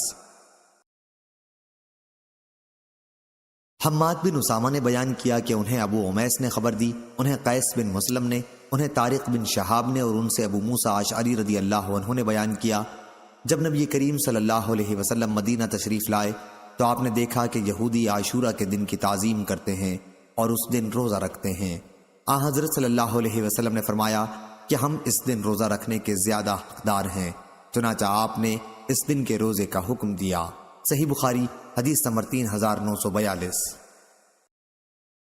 زیاد بن ایوب نے بیان کیا، انہوں نے کہا کہ ہم سے حشیم نے بیان کیا، انہوں نے کہا ہم سے ابو بشر جعفر نے بیان کیا، ان سے سعید بن جبیر نے اور ان سے ابن عباس رضی اللہ عنہ نے بیان کیا کہ جب نبی کریم صلی اللہ علیہ وسلم مدینہ تشریف لائے تو آپ نے دیکھا کہ یہودی عاشورہ کے دن روزہ رکھتے ہیں۔ اس کے متعلق ان سے پوچھا گیا تو انہوں نے بتایا کہ یہ وہ دن ہے جس میں اللہ تعالیٰ نے موسیٰ علیہ السلام اور بنی اسرائیل کو فرعون پر فتح عنایت فرمائی تھی، چنانچہ اس دن کی تعظیم میں روزہ رکھتے ہیں۔ حضرت صلی اللہ علیہ وسلم نے فرمایا کہ ہم موسیٰ علیہ السلام سے تمہاری بنسبت زیادہ قریب ہیں اور آپ نے اس دن روزہ رکھنے کا حکم دیا۔ صحیح بخاری حدیث نمبر 3943۔ عبداللہ بن مبارک نے بیان کیا، انہوں نے کہا کہ ہم سے یونس نے، ان سے زہری نے بیان کیا، کہا مجھ کو عبیداللہ بن عبداللہ بن عتبہ نے خبر دی، ان سے حضرت عبداللہ بن عباس رضی اللہ عنہ نے کہا کہ نبی کریم صلی اللہ علیہ وسلم سر کے بال کو پیشانی پر لٹکا دیتے تھے اور مشرکین مانگ نکالتے تھے اور اہل کتاب بھی اپنے سروں کے بال پیشانی پر لٹکائے رہنے دیتے تھے۔ جن امور میں نبی کریم صلی اللہ علیہ وسلم کو وحی کے ذریعے کوئی حکم نہیں ہوتا تھا آپ ان میں اہل کتاب کی موافقت پسند کرتے تھے۔ پھر بعد میں حضرت صلی اللہ علیہ وسلم بھی مانگ نکالنے لگے تھے۔ صحیح بخاری حدیث نمبر 3944۔ حشیم نے بیان کیا، کہا ہم کو ابو بشر نے خبر دی، انہیں سعید بن جبیر نے اور ان سے ابن عباس رضی اللہ عنہ نے کہا کہ وہ اہل کتاب ہی تو ہیں جنہوں نے آسمانی کتاب کو ٹکڑے ٹکڑے کر ڈالا، بعض باتوں پر ایمان لائے اور بعض باتوں کا انکار کیا۔ صحیح بخاری حدیث نمبر 3945۔ معتمر نے بیان کیا کہ میرے والد سلیمان بن ترخان نے بیان کیا، دوسری سند اور ہم سے ابو عثمان نہدی نے بیان کیا، کہا میں نے سنا سلمان فارسی رضی اللہ عنہ سے کہ ان کو کچھ اوپر 10 آدمیوں نے ایک مالک سے بدلا، دوسرے سے مالک نے خریدا۔ صحیح بخاری حدیث نمبر 3946۔ ابن آئینہ نے بیان کیا، ان سے عوف آرابی نے، ان سے ابو عثمان نہدی نے بیان کیا، کہا میں نے حضرت سلمان فارسی سے سنا، وہ بیان کرتے تھے کہ میں رام ہرمز فارس میں ایک مقام ہے کا رہنے والا ہوں۔ صحیح بخاری حدیث نمبر 3947۔ یحییٰ بن حماد نے بیان کیا، کہا ہم کو ابو ایوانا نے خبر دی، انہیں عاصم احول نے، انہیں ابو عثمان نہدی نے اور ان سے حضرت سلمان فارسی رضی اللہ عنہ نے بیان کیا، عیسیٰ علیہ السلام اور محمد صلی اللہ علیہ وسلم کے درمیان میں فترت کا زمانہ، یعنی جس میں کوئی پیغمبر نہیں آیا، 600 برس کا وقفہ گزرا ہے۔ صحیح بخاری حدیث نمبر 3948۔ وہب نے بیان کیا ان سے شعبہ نے ان سے ابو اسحاق نے کہ میں ایک وقت حضرت زید بن ارقم رضی اللہ عنہ کے پہلو میں بیٹھا ہوا تھا۔ ان سے پوچھا گیا تھا کہ نبی کریم صلی اللہ علیہ وسلم نے کتنے غزوے کیے؟ انہوں نے کہا 19۔ میں نے پوچھا آپ حضور صلی اللہ علیہ وسلم کے ساتھ کتنے غزوات میں شریک رہے؟ تو انہوں نے کہا کہ 17 میں۔ میں نے پوچھا آپ صلی اللہ علیہ وسلم کا سب سے پہلا غزوہ کون سا تھا؟ کہا کہ عصیرہ یا عشیرہ۔ پھر میں نے اس کا ذکر قتادہ سے کیا تو انہوں نے کہا کہ صحیح لفظ عشیرہ ہے۔ صحیح بخاری حدیث نمبر 3949۔ احمد بن عثمان نے بیان کیا ہم سے شریح بن مسلمہ نے بیان کیا ہم سے ابراہیم بن یوسف نے بیان کیا ان سے ان کے والد نے ان سے ابو اسحاق نے بیان کیا کہ مجھ سے عمرو بن میمون نے بیان کیا انہوں نے عبداللہ بن مسعود رضی اللہ عنہ سے سنا، وہ حضرت سعد بن معاذ رضی اللہ عنہ سے بیان کرتے تھے۔ انہوں نے کہا کہ وہ امیہ بن خلف کے جاہلیت کے زمانے سے دوست تھے اور جب بھی امیہ مدینے سے گزرتا تو ان کے یہاں قیام کرتا تھا۔ اس طرح حضرت سعد رضی اللہ عنہ جب مکے سے گزرتے تو امیہ کے یہاں قیام کرتے۔ جب نبی کریم صلی اللہ علیہ وسلم مدینہ ہجرت کر کے تشریف لائے تو ایک مرتبہ حضرت سعد رضی اللہ عنہ مکہ عمرہ کے ارادے سے گئے اور امیہ کے پاس قیام کیا۔ انہوں نے امیہ سے کہا کہ میرے لیے کوئی تنہائی کا وقت بتاؤ تاکہ میں بیت اللہ کا طواف کروں۔ چنانچہ امیہ انہیں دوپہر کے وقت ساتھ لے کر نکلا۔ ان سے ابو جہل کی ملاقات ہوئی۔ اس نے پوچھا ابو صفوان یہ تمہارے ساتھ کون ہے؟ امیہ نے بتایا کہ یہ سعد بن معاذ رضی اللہ عنہ ہیں۔ ابو جہل نے کہا میں تمہیں مکے میں امن کے ساتھ طواف کرتا ہوا نہ دیکھوں، تم لوگوں نے بے دینوں کو پناہ دے رکھی ہے اور اس خیال میں ہو کہ تم لوگ ان کی مدد کرو گے۔ خدا کی قسم اگر اس وقت تم ابو صفوان امیہ کے ساتھ نہ ہوتے تو اپنے گھر سلامتی سے نہیں جا سکتے تھے۔ اس پر سعد نے کہا کہ اس وقت ان کی آواز بلند ہو گئی تھی کہ اللہ کی قسم اگر آج تم نے مجھے طواف سے روکا تو میں بھی مدینے کی طرف سے تمہارا راستہ بند کر دوں گا اور یہ تمہارے لیے بہت سی مشکلات کا باعث بن جائے گا۔ امیہ کہنے لگا سعد ابو الحکم ابو جہل کے سامنے بلند آواز سے نہ بولو، یہ وادی کا سردار ہے۔ سعد رضی اللہ عنہ نے کہا امیہ اس طرح کی گفتگو نہ کرو، اللہ کی قسم کہ میں رسول اللہ صلی اللہ علیہ وسلم سے سن چکا ہوں تو ان کے ہاتھوں سے مارا جائے گا۔ امیہ نے پوچھا کیا مکے میں مجھے قتل کریں گے؟ انہوں نے کہا کہ اس کا مجھے علم نہیں۔ امیہ یہ سن کر بہت گھبرایا اور جب اپنے گھر لوٹا تو اپنی بیوی سے کہا ام صفوان دیکھا نہیں سعد میرے متعلق کیا کہہ رہے ہیں؟ اس نے پوچھا کیا کہہ رہے ہیں؟ امیہ نے کہا کہ وہ یہ بتا رہے تھے کہ محمد صلی اللہ علیہ وسلم نے انہیں خبر دی ہے کہ کسی نہ کسی دن وہ مجھے قتل کر دیں گے۔ میں نے پوچھا کیا مکے میں مجھے قتل کریں گے؟ تو انہوں نے کہا اس کی مجھے خبر نہیں۔ امیہ کہنے لگا خدا کی قسم اب مکے سے باہر میں کبھی نہیں جاؤں گا۔ پھر بدر کی لڑائی کے موقع پر جب ابو جہل نے قریش سے لڑائی کی تیاری کے لیے کہا اور کہا کہ اپنے قافلے کی مدد کو چلو تو امیہ نے لڑائی میں شرکت پسند نہیں کی، لیکن ابو جہل اس کے پاس آیا اور کہنے لگا ابو صفوان تم وادی کے سردار ہو، جب لوگ دیکھیں گے کہ تم ہی لڑائی میں نہیں نکلتے ہو تو دوسرے لوگ بھی نہیں نکلیں گے۔ ابو جہل یوں ہی برابر اس کو سمجھاتا رہا، آخر مجبور ہو کر امیہ نے کہا جب نہیں مانتا تو خدا کی قسم اس لڑائی کے لیے میں ایسا تیز رفتار اونٹ خریدوں گا جس کا ثانی مکے میں نہ ہو۔ پھر امیہ نے اپنی بیوی سے کہا ام صفوان میرا سامان تیار کر دے۔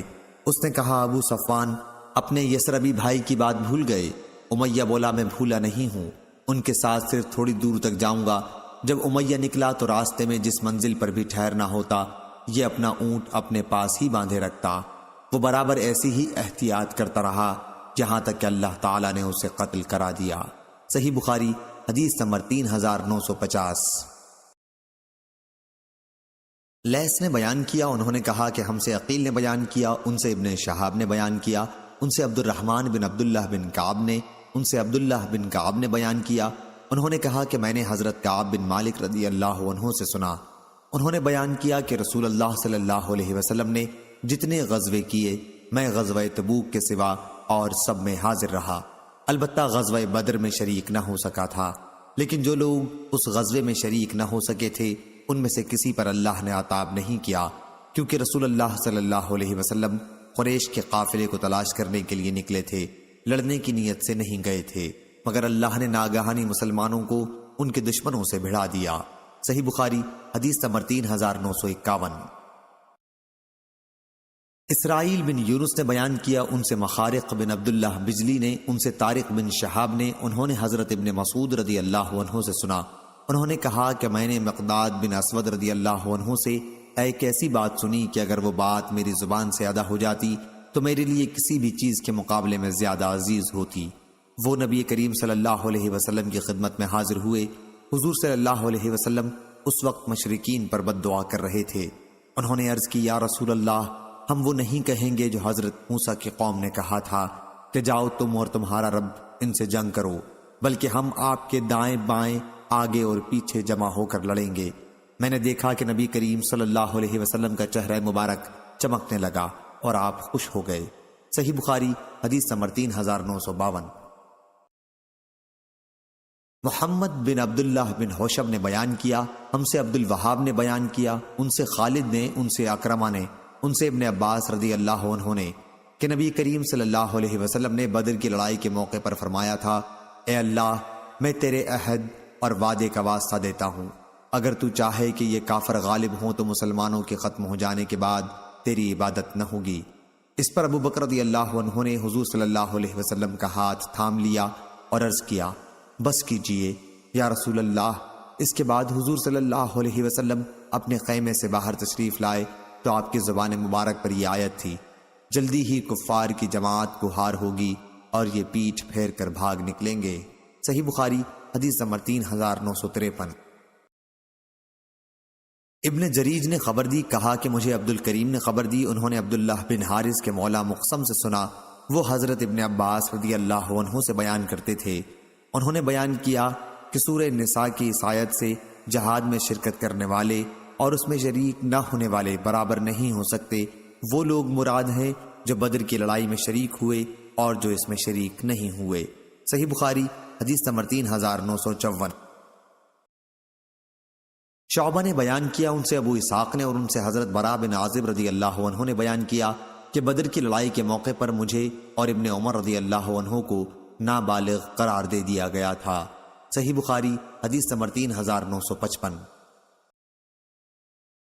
دوسری سند امام بخاری فرماتے ہیں، اور مجھ سے محمود بن غیلان نے بیان کیا، ہم سے وہاب بن جریر نے بیان کیا، ان سے شعبہ نے، ان سے ابو اسحاق نے اور ان سے براء نے بیان کیا کہ بدر کی لڑائی میں مجھے اور عبداللہ بن عمر رضی اللہ عنہ کو نابالغ قرار دے دیا گیا تھا، اور اس لڑائی میں مہاجرین کی تعداد 60 سے کچھ زیادہ تھی اور انصار 240 سے کچھ زیادہ تھے۔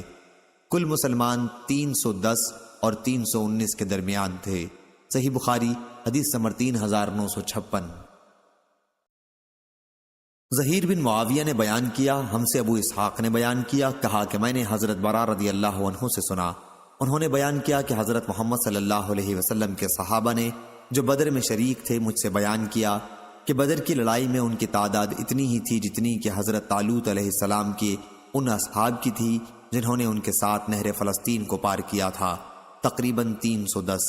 حضرت براء رضی اللہ عنہ نے کہا، نہیں، خدا کی قسم، حضرت طالوت علیہ السلام کے ساتھ نہر فلسطین کو صرف وہی لوگ پار کر سکے تھے جو مومن تھے۔ صحیح بخاری حدیث نمبر 3957۔ عبداللہ بن رجا نے بیان کیا، ہم سے اسرائیل نے بیان کیا، ان سے ابو اسحاق نے، انہوں نے براء رضی اللہ عنہ سے سنا، انہوں نے بیان کیا کہ ہم اصحاب محمد صلی اللہ علیہ وسلم آپس میں یہ گفتگو کرتے تھے کہ اصحاب بدر کی تعداد بھی اتنی ہی تھی جتنی اصحاب طالوت کی، جنہوں نے آپ کے ساتھ نہر فلسطین پار کی تھی، اور ان کے ساتھ نہر کو پار کرنے والے صرف مومن ہی تھے، یعنی 310 پر اور کئی آدمی۔ صحیح بخاری حدیث نمبر 3958۔ یحییٰ بن سعید قطان نے بیان کیا، ان سے سفیان ثوری نے، ان سے ابو اسحاق نے اور ان سے براء رضی اللہ عنہ نے۔ دوسری سند، اور ہم سے محمد بن کثیر نے بیان کیا، انہیں سفیان نے خبر دی، انہیں ابو اسحاق نے اور ان سے براء بن عازب رضی اللہ عنہ نے بیان کیا کہ ہم آپس میں یہ گفتگو کیا کرتے تھے کہ جنگ بدر میں اصحاب بدر کی تعداد بھی کچھ اوپر 310 تھی، جتنی ان اصحاب طالوت کی تعداد تھی جنہوں نے ان کے ساتھ نہر فلسطین پار کی تھی، اور اسے پار کرنے والے صرف ایماندار ہی تھے۔ صحیح بخاری حدیث نمبر 3959۔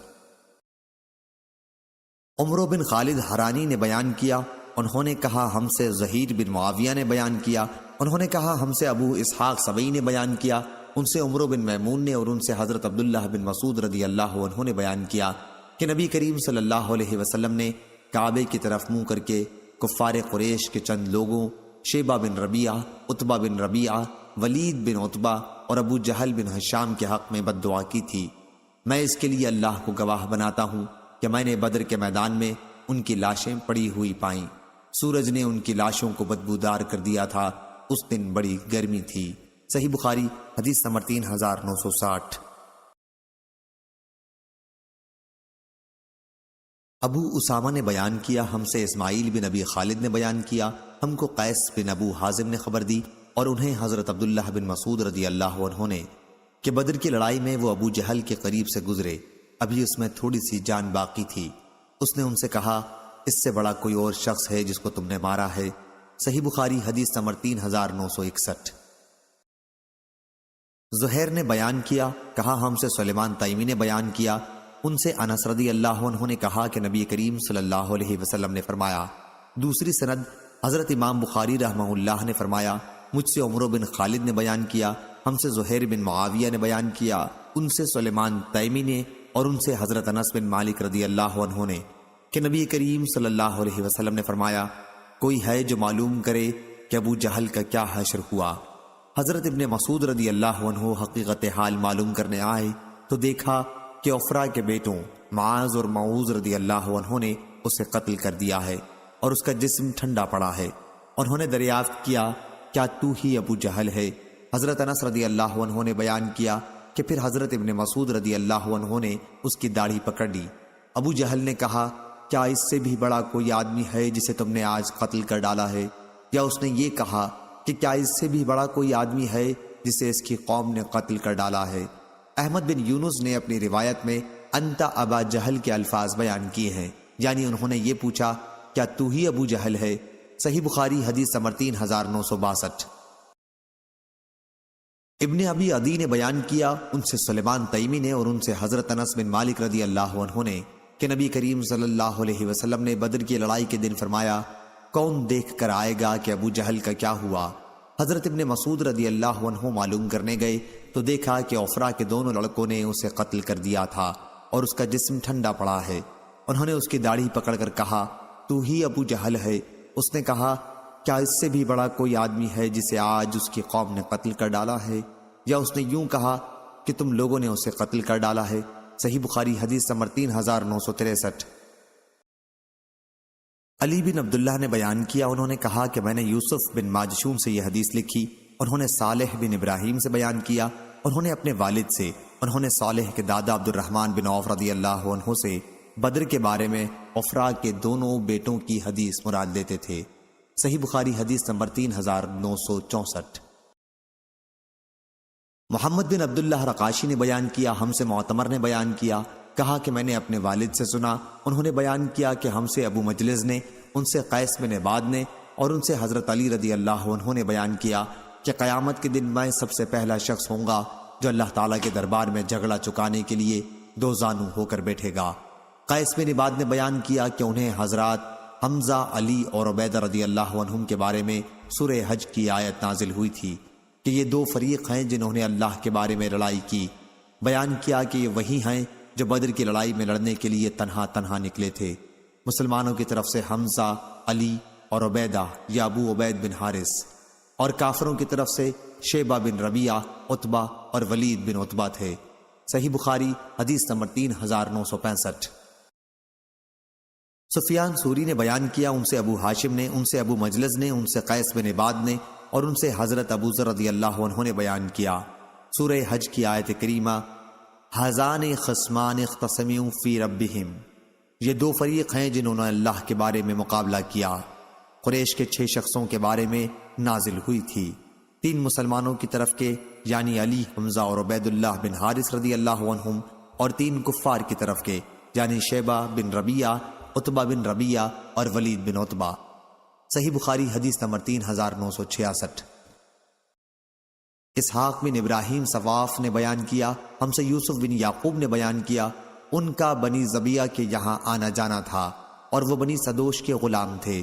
کہا ہم سے سلیمان تیمی نے بیان کیا، ان سے ابو مجلس نے اور ان سے قیس بن عباد نے بیان کیا کہ حضرت علی رضی اللہ عنہ نے کہا یہ آیت ہمارے ہی بارے میں نازل ہوئی تھی، ھذان خصمان اختصموا فی ربہم، صحیح بخاری حدیث نمبر 3967۔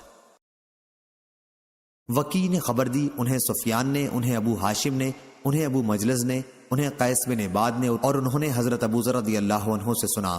وہ قسمیاں بیان کرتے تھے کہ یہ آیت جو اوپر گزری انہی 6 آدمیوں کے بارے میں بدر کی لڑائی کے موقع پر نازل ہوئی تھی۔ پہلی حدیث کی طرح راوی نے اسے بھی بیان کیا، صحیح بخاری حدیث نمبر 3968۔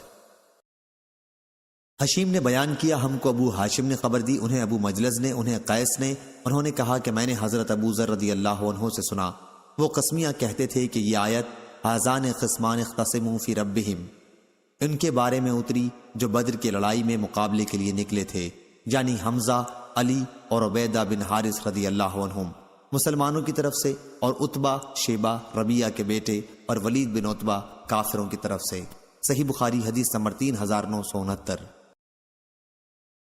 اسحاق بن منصور سلولی نے بیان کیا، ہم سے ابراہیم بن یوسف نے بیان کیا، ان سے ان کے باپ یوسف بن اسحاق نے، اور ان سے ان کے دادا ابو اسحاق سبئی نے، کہ ایک شخص نے حضرت برا رضی اللہ عنہ سے پوچھا، اور میں سن رہا تھا کہ کیا حضرت علی رضی اللہ عنہ بدر کی جنگ میں شریک تھے؟ انہوں نے کہا کہ ہاں، انہوں نے تو مبارزت کی تھی اور غالب رہے تھے، تلے اوپر وہ 2 زرہیں پہنے ہوئے تھے، صحیح بخاری حدیث نمبر 3970۔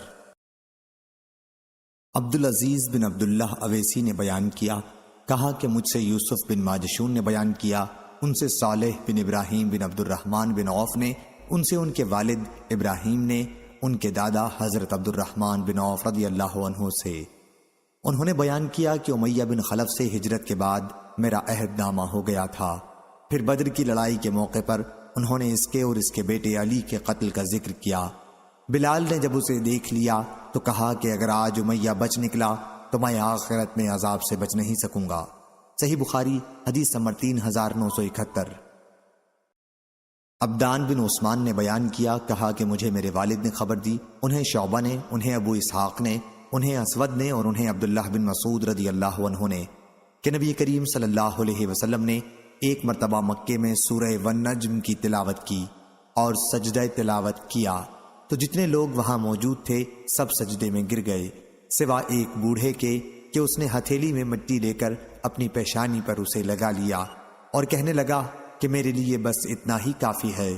حضرت عبداللہ رضی اللہ عنہ نے کہا کہ پھر میں نے اسے دیکھا کہ کفر کی حالت میں وہ قتل ہوا، صحیح بخاری حدیث نمبر 3972۔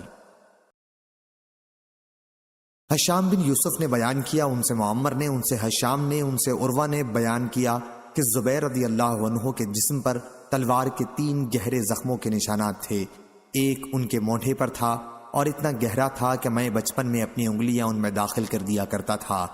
عروہ نے بیان کیا کہ ان میں سے 2 زخم ان کو بدر کی لڑائی میں آئے تھے اور ایک جنگ یرموک میں۔ عروہ نے بیان کیا کہ جب عبداللہ بن زبیر رضی اللہ عنہ کو حجاج ظالم کے ہاتھوں سے شہید کر دیا گیا تو مجھ سے عبد الملک بن مروان نے کہا، اے عروہ، کیا زبیر رضی اللہ عنہ کی تلوار تم پہچانتے ہو؟ میں نے کہا کہ ہاں پہچانتا ہوں۔ اس نے پوچھا اس کی کوئی نشانی بتاؤ۔ میں نے کہا کہ بدر کی لڑائی کے موقع پر اس کی دھار کا ایک حصہ ٹوٹ گیا تھا جو ابھی تک اس میں باقی ہے۔ عبد الملک نے کہا کہ تم نے سچ کہا۔ پھر اس نے نابغہ شاعر کا یہ مصرع پڑھا، فوجوں کے ساتھ لڑتے لڑتے ان کی تلواروں کی دھاریں کئی جگہ سے ٹوٹ گئی ہیں۔ پھر عبد الملک نے وہ تلوار عروہ کو واپس کر دی۔ حشام نے بیان کیا کہ ہمارا اندازہ تھا کہ اس تلوار کی قیمت 3000 درہم تھی۔ وہ تلوار ہمارے ایک عزیز عثمان بن عروہ نے قیمت دے کر لے لی تھی۔ میری بڑی آرزو تھی کہ کاش وہ تلوار میرے حصے میں آتی، صحیح بخاری حدیث نمبر 3973۔ فروہ بن ابی المغرا نے بیان کیا، ان سے علی بن مسہر نے، ان سے حشام بن عروہ نے، ان سے ان کے والد عروہ نے بیان کیا کہ حضرت زبیر رضی اللہ عنہ کی تلوار پر چاندی کا کام تھا۔ حشام نے کہا کہ میرے والد عروہ کی تلوار پر چاندی کا کام تھا، شاید وہی تلوار زبیر رضی اللہ عنہ کی ہو، صحیح بخاری حدیث نمبر 3974۔ عبداللہ بن مبارک نے بیان کیا، انہیں حشام بن عروہ نے خبر دی، انہیں ان کے والد نے کہ رسول کریم صلی اللہ علیہ وسلم کے صحابہ رضی اللہ عنہم نے زبیر رضی اللہ عنہ سے یرموک کی جنگ میں کہا، آپ حملہ کرتے تو ہم بھی آپ کے ساتھ حملہ کرتے، انہوں نے کہا کہ اگر میں نے ان پر زور کا حملہ کر دیا تو پھر تم لوگ پیچھے رہ جاؤ گے۔ سب بولے کہ ہم ایسا نہیں کریں گے۔ چنانچہ زبیر رضی اللہ عنہ نے دشمن رومی فوج پر حملہ کیا اور ان کی صفوں کو چیرتے ہوئے آگے نکل گئے۔ اس وقت ان کے ساتھ کوئی ایک بھی مسلمان نہیں رہا۔ پھر مسلمان فوج کی طرف آنے لگے تو رومیوں نے ان کے گھوڑے کی لگام پکڑ لی اور مونڈھے پر 2 کاری زخم لگائے۔ جو زخم بدر کی لڑائی کے موقع پر ان کو لگا تھا وہ ان دونوں زخموں کے درمیان میں پڑ گیا تھا۔ عروہ بن زبیر نے بیان کیا کہ جب میں چھوٹا تھا تو ان زخموں میں اپنی انگلیاں ڈال کر کھیلا کرتا تھا۔ عروہ نے بیان کیا کہ یرموک کی لڑائی کے موقع پر عبداللہ بن زبیر رضی اللہ عنہ بھی ان کے ساتھ گئے تھے۔ اس وقت ان کی عمر کل 10 سال کی تھی، اس لیے ان کو ایک گھوڑے پر سوار کر کے ایک صاحب کی حفاظت میں دے دیا تھا۔ صحیح بخاری حدیث نمبر 3975۔ عبداللہ بن محمد نے بیان کیا، کہا انہوں نے روح بن عبادہ سے سنا، کہا ہم سے سعید بن ابی عروبہ نے بیان کیا، ان سے قتادہ نے بیان کیا کہ انس بن مالک رضی اللہ عنہ نے کہا ہم سے ابو طلحہ رضی اللہ عنہ نے بیان کیا کہ بدر کی لڑائی میں رسول اللہ صلی اللہ علیہ وسلم کے حکم سے قریش کے 24 مقتول سردار بدر کے ایک بہت ہی اندھیرے اور گندے کنویں میں پھینک دیے گئے۔ عادت مبارکہ تھی کہ جب دشمن پر غالب ہوتے تو میدان جنگ میں 3 دن تک قیام فرماتے۔ جنگ بدر کے خاتمے کے تیسرے دن آپ صلی اللہ علیہ وسلم کے حکم سے آپ کی سواری پر کجاوا باندھا گیا اور آپ روانہ ہوئے۔ آپ کے اصحاب بھی آپ کے ساتھ تھے۔ صحابہ نے کہا غالباً آپ کسی ضرورت کے لیے تشریف لے جا رہے ہیں۔ آخر آپ اس کنویں کے کنارے آ کر کھڑے ہو گئے اور کفار قریش کے مقتولین سرداروں کے نام ان کے باپ کے نام کے ساتھ لے کر آپ انہیں آواز دینے لگے کہ اے فلاں ابن فلاں، اے فلاں بن فلاں، کیا آج تمہارے لیے یہ بات بہتر نہیں تھی کہ تم نے دنیا میں اللہ اور اس کے رسول کی اطاعت کی ہوتی؟ بے شک ہم سے ہمارے رب نے جو وعدہ کیا تھا وہ ہمیں پوری طرح حاصل ہو گیا۔ تو کیا تمہارے رب کا تمہارے متعلق جو وعدہ عذاب کا تھا وہ بھی تمہیں پوری طرح مل گیا؟ ابو طلحہ رضی اللہ عنہ نے بیان کیا کہ اس پر عمر رضی اللہ عنہ بول پڑے، یا رسول اللہ، آپ ان لاشوں سے کیوں خطاب فرما رہے ہیں جن میں کوئی جان نہیں ہے؟ حضور صلی اللہ علیہ وسلم نے فرمایا، اس ذات کی قسم جس کے ہاتھ میں میری جان ہے، جو کچھ میں کہہ رہا ہوں تم لوگ ان سے زیادہ اسے نہیں سن رہے ہو۔ قتادہ نے بیان کیا کہ اللہ تعالیٰ نے انہیں زندہ کر دیا تھا اس وقت تاکہ حضور صلی اللہ علیہ وسلم انہیں اپنی بات سنا دیں، ان کی تو بیخ، ذلت، نامرادی اور حسرت و ندامت کے لیے۔ صحیح بخاری حدیث نمبر 3976۔ سفیان بن عینہ نے بیان کیا، ان سے عمرو بن دینار نے بیان کیا، ان سے عطا نے اور ان سے حضرت ابن عباس رضی اللہ عنہ نے قرآن مجید کی آیت الذین بدلوا نعمت اللہ کفرا، سورہ ابراہیم آیت نمبر 28 کے بارے میں آپ نے فرمایا، اللہ کی قسم یہ کفار قریش تھے۔ عمرو نے کہا کہ اس سے مراد قریش تھے اور رسول اللہ صلی اللہ علیہ وسلم اللہ کی نعمت تھے۔ کفار قریش نے اپنی قوم کو جنگ بدر کے دن دار البوار یعنی دوزخ میں جھونک دیا۔ صحیح بخاری حدیث نمبر 3977۔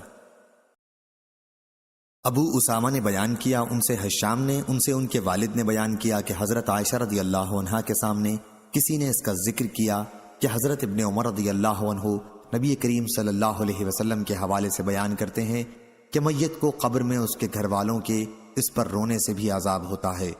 اس پر عائشہ رضی اللہ عنہا نے کہا کہ حضور صلی اللہ علیہ وسلم نے تو یہ فرمایا تھا کہ عذاب میت پر اس کی بدعملیوں اور گناہوں کی وجہ سے ہوتا ہے، اور اس کے گھر والے ہیں کہ اب بھی اس کی جدائی میں روتے رہتے ہیں۔ صحیح بخاری حدیث نمبر 3978۔ وذاک نے کہا کہ اس کی مثال بالکل ایسی ہے جیسے رسول اللہ صلی اللہ علیہ وسلم نے بدر کے اس کنویں پر کھڑے ہو کر جس میں مشرکین کی لاشیں ڈال دی گئی تھیں ان کے بارے میں فرمایا تھا کہ جو کچھ میں کہہ رہا ہوں یہ اسے سن رہے ہیں۔ تو آپ کے فرمانے کا مقصد یہ تھا کہ اب انہیں معلوم ہو گیا ہوگا کہ ان سے میں جو کچھ کہہ رہا تھا وہ حق تھا۔ پھر انہوں نے اس آیت کی تلاوت کی کہ آپ مردوں کو نہیں سنا سکتے، اور جو لوگ قبروں میں دفن ہو چکے ہیں انہیں آپ اپنی بات نہیں سنا سکتے۔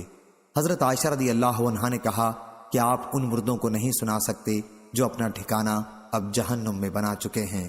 صحیح بخاری حدیث نمبر 3979۔ عبداللہ بن محمد نے بیان کیا، ہم سے معاویہ بن عمرو نے بیان کیا، ہم سے ابو اسحاق نے بیان کیا، ان سے حمید نے بیان کیا کہ میں نے حضرت انس رضی اللہ عنہ سے سنا، انہوں نے بیان کیا کہ حارثہ بن سراقہ انصاری رضی اللہ عنہ جو ابھی نوعمر لڑکے تھے بدر کے دن شہید ہو گئے تھے، پانی پینے کے لیے حوض پر آئے تھے کہ ایک تیر نے شہید کر دیا۔ پھر ان کی والدہ ربی بنت نصر انس رضی اللہ عنہ کی پھوپھی رسول اللہ صلی اللہ علیہ وسلم کی خدمت میں حاضر ہوئیں اور عرض کیا، یا رسول اللہ، آپ کو معلوم ہے کہ مجھے حارثہ کتنا پیارا تھا، اگر وہ اب جنت میں ہے تو میں اس پر بھی صبر کروں گی اور اللہ تعالیٰ سے ثواب کی امید رکھوں گی، اور اگر کہیں دوسری جگہ ہے تو آپ دیکھ رہے ہیں کہ میں کس حال میں ہوں۔ حضور صلی اللہ علیہ وسلم نے فرمایا، خدا تم پر رحم کرے، کیا دیوانی ہو رہی ہو؟ کیا وہاں کوئی ایک جنت ہے؟ بہت سی جنتیں ہیں، اور تمہارا بیٹا جنت الفردوس میں ہے۔ صحیح بخاری حدیث نمبر 3982۔ عبداللہ بن ادریس نے خبر دی، کہا کہ میں نے حسین بن عبد الرحمن سے سنا، انہوں نے سعد بن عبیدہ سے، انہوں نے ابو عبد الرحمن سلمہ سے کہ حضرت علی رضی اللہ عنہ نے کہا، مجھے ابو مرثد رضی اللہ عنہ اور زبیر رضی اللہ عنہ کو رسول اللہ صلی اللہ علیہ وسلم نے ایک مہم پر بھیجا۔ ہم سب شہ سوار تھے، حضور صلی اللہ علیہ وسلم نے فرمایا، تم لوگ سیدھے چلے جاؤ، جب روضہ خاک پر پہنچو تو وہاں تمہیں مشرکین کی ایک عورت ملے گی، وہ ایک خط لیے ہوئے ہے جسے حضرت حاطب بن ابی بلتع رضی اللہ عنہ نے مشرکین کے نام بھیجا ہے۔ چنانچہ حضور صلی اللہ علیہ وسلم نے جس جگہ کا پتہ دیا تھا، ہم نے وہیں اس عورت کو ایک اونٹ پر جاتے ہوئے پا لیا۔ ہم نے اس سے کہا کہ خط لا، وہ کہنے لگی، میرے پاس تو کوئی خط نہیں ہے۔ ہم نے اس کے اونٹ کو بٹھا کر اس کی تلاشی لی تو واقعی ہمیں بھی کوئی خط نہیں ملا، لیکن ہم نے کہا کہ حضور صلی اللہ علیہ وسلم کی بات کبھی غلط نہیں ہو سکتی، خط نکال ورنہ ہم تجھے ننگا کر دیں گے۔ جب اس نے ہمارا یہ سخت رویہ دیکھا تو اظہار باندھنے کی جگہ کی طرف اپنا ہاتھ لے گئی، وہ ایک چادر میں لپٹی ہوئی تھی اور اس نے خط نکال کر ہم کو دے دیا۔ ہم اسے لے کر حضور صلی اللہ علیہ وسلم کی خدمت میں حاضر ہوئے۔ حضرت عمر رضی اللہ عنہ نے کہا کہ اس نے یعنی حاطب بن ابی بلتع نے اللہ اور اس کے رسول صلی اللہ علیہ وسلم اور مسلمانوں سے دغا کی ہے۔ حضور صلی اللہ علیہ وسلم مجھے اجازت دیں تاکہ میں اس کی گردن مار دوں، لیکن حضور صلی اللہ علیہ وسلم نے ان سے دریافت فرمایا کہ تم نے یہ کام کیوں کیا؟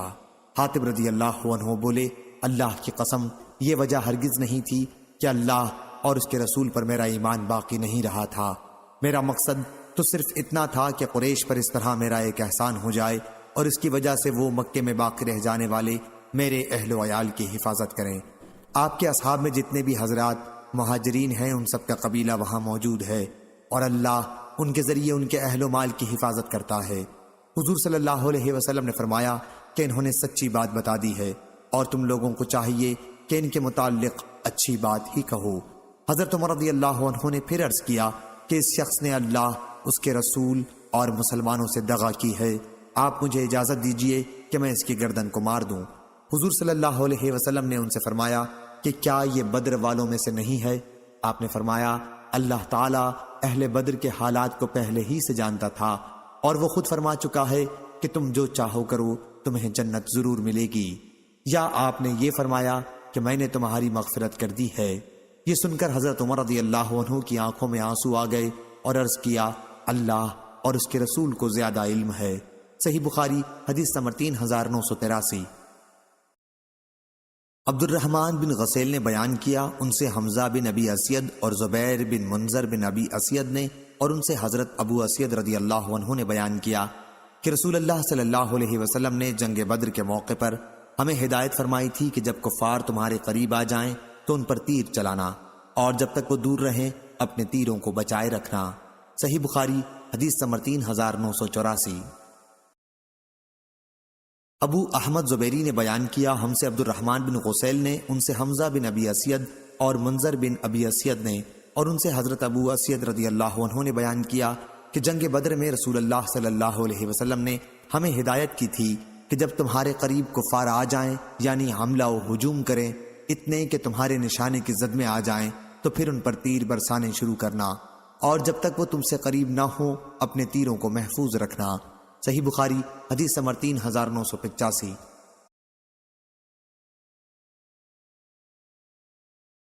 زہیر نے بیان کیا، ہم سے ابو اسحاق نے بیان کیا کہ میں نے برا بن عازب رضی اللہ عنہ سے سنا، وہ بیان کر رہے تھے کہ نبی کریم صلی اللہ علیہ وسلم نے احد کی لڑائی میں تیر اندازوں پر حضرت عبداللہ بن حبیر رضی اللہ عنہ کو سردار مقرر کیا۔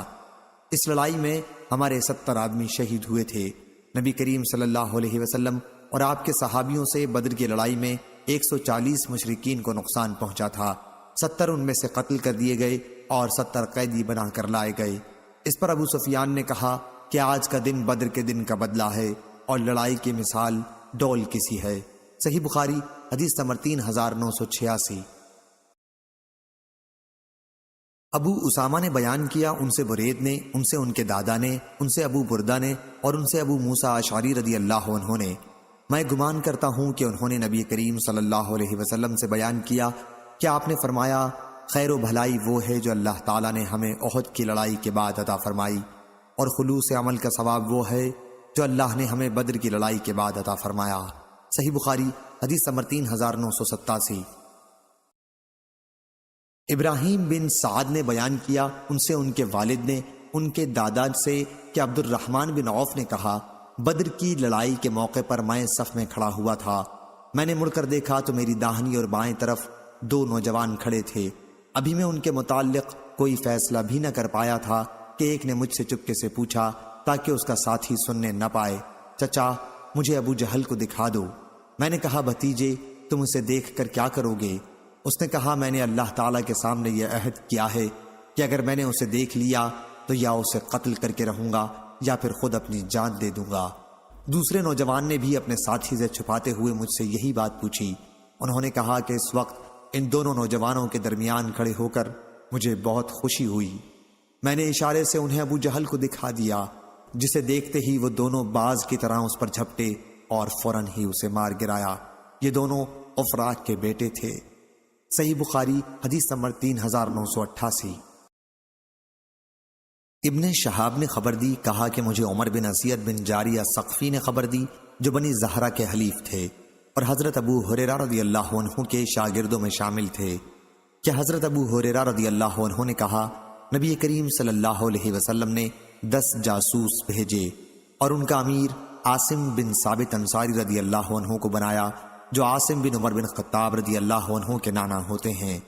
جب یہ لوگ عصفان اور مکے کے درمیان مقام ہدیٰ پر پہنچے تو بنی حزیل کے ایک قبیلے کو ان کے آنے کی اطلاع مل گئی۔ اس قبیلے کا نام بنی لحیان تھا۔ اس کے 100 تیر انداز ان صحابہ رضی اللہ عنہم کی تلاش میں نکلے اور ان کے نشان قدم کے اندازے پر چلنے لگے۔ آخر اس جگہ پہنچ گئے جہاں بیٹھ کر ان صحابہ رضی اللہ عنہم نے کھجور کھائی تھی۔ انہوں نے کہا کہ یہ یثرب مدینہ کی کھجور کی گٹھلیاں ہیں۔ اب پھر وہ ان کے نشان قدم کے اندازے پر چلنے لگے۔ جب حضرت عاصم بن ثابت رضی اللہ عنہ اور ان کے ساتھیوں نے ان کے آنے کا معلوم کر لیا تو ایک محفوظ جگہ پناہ لی۔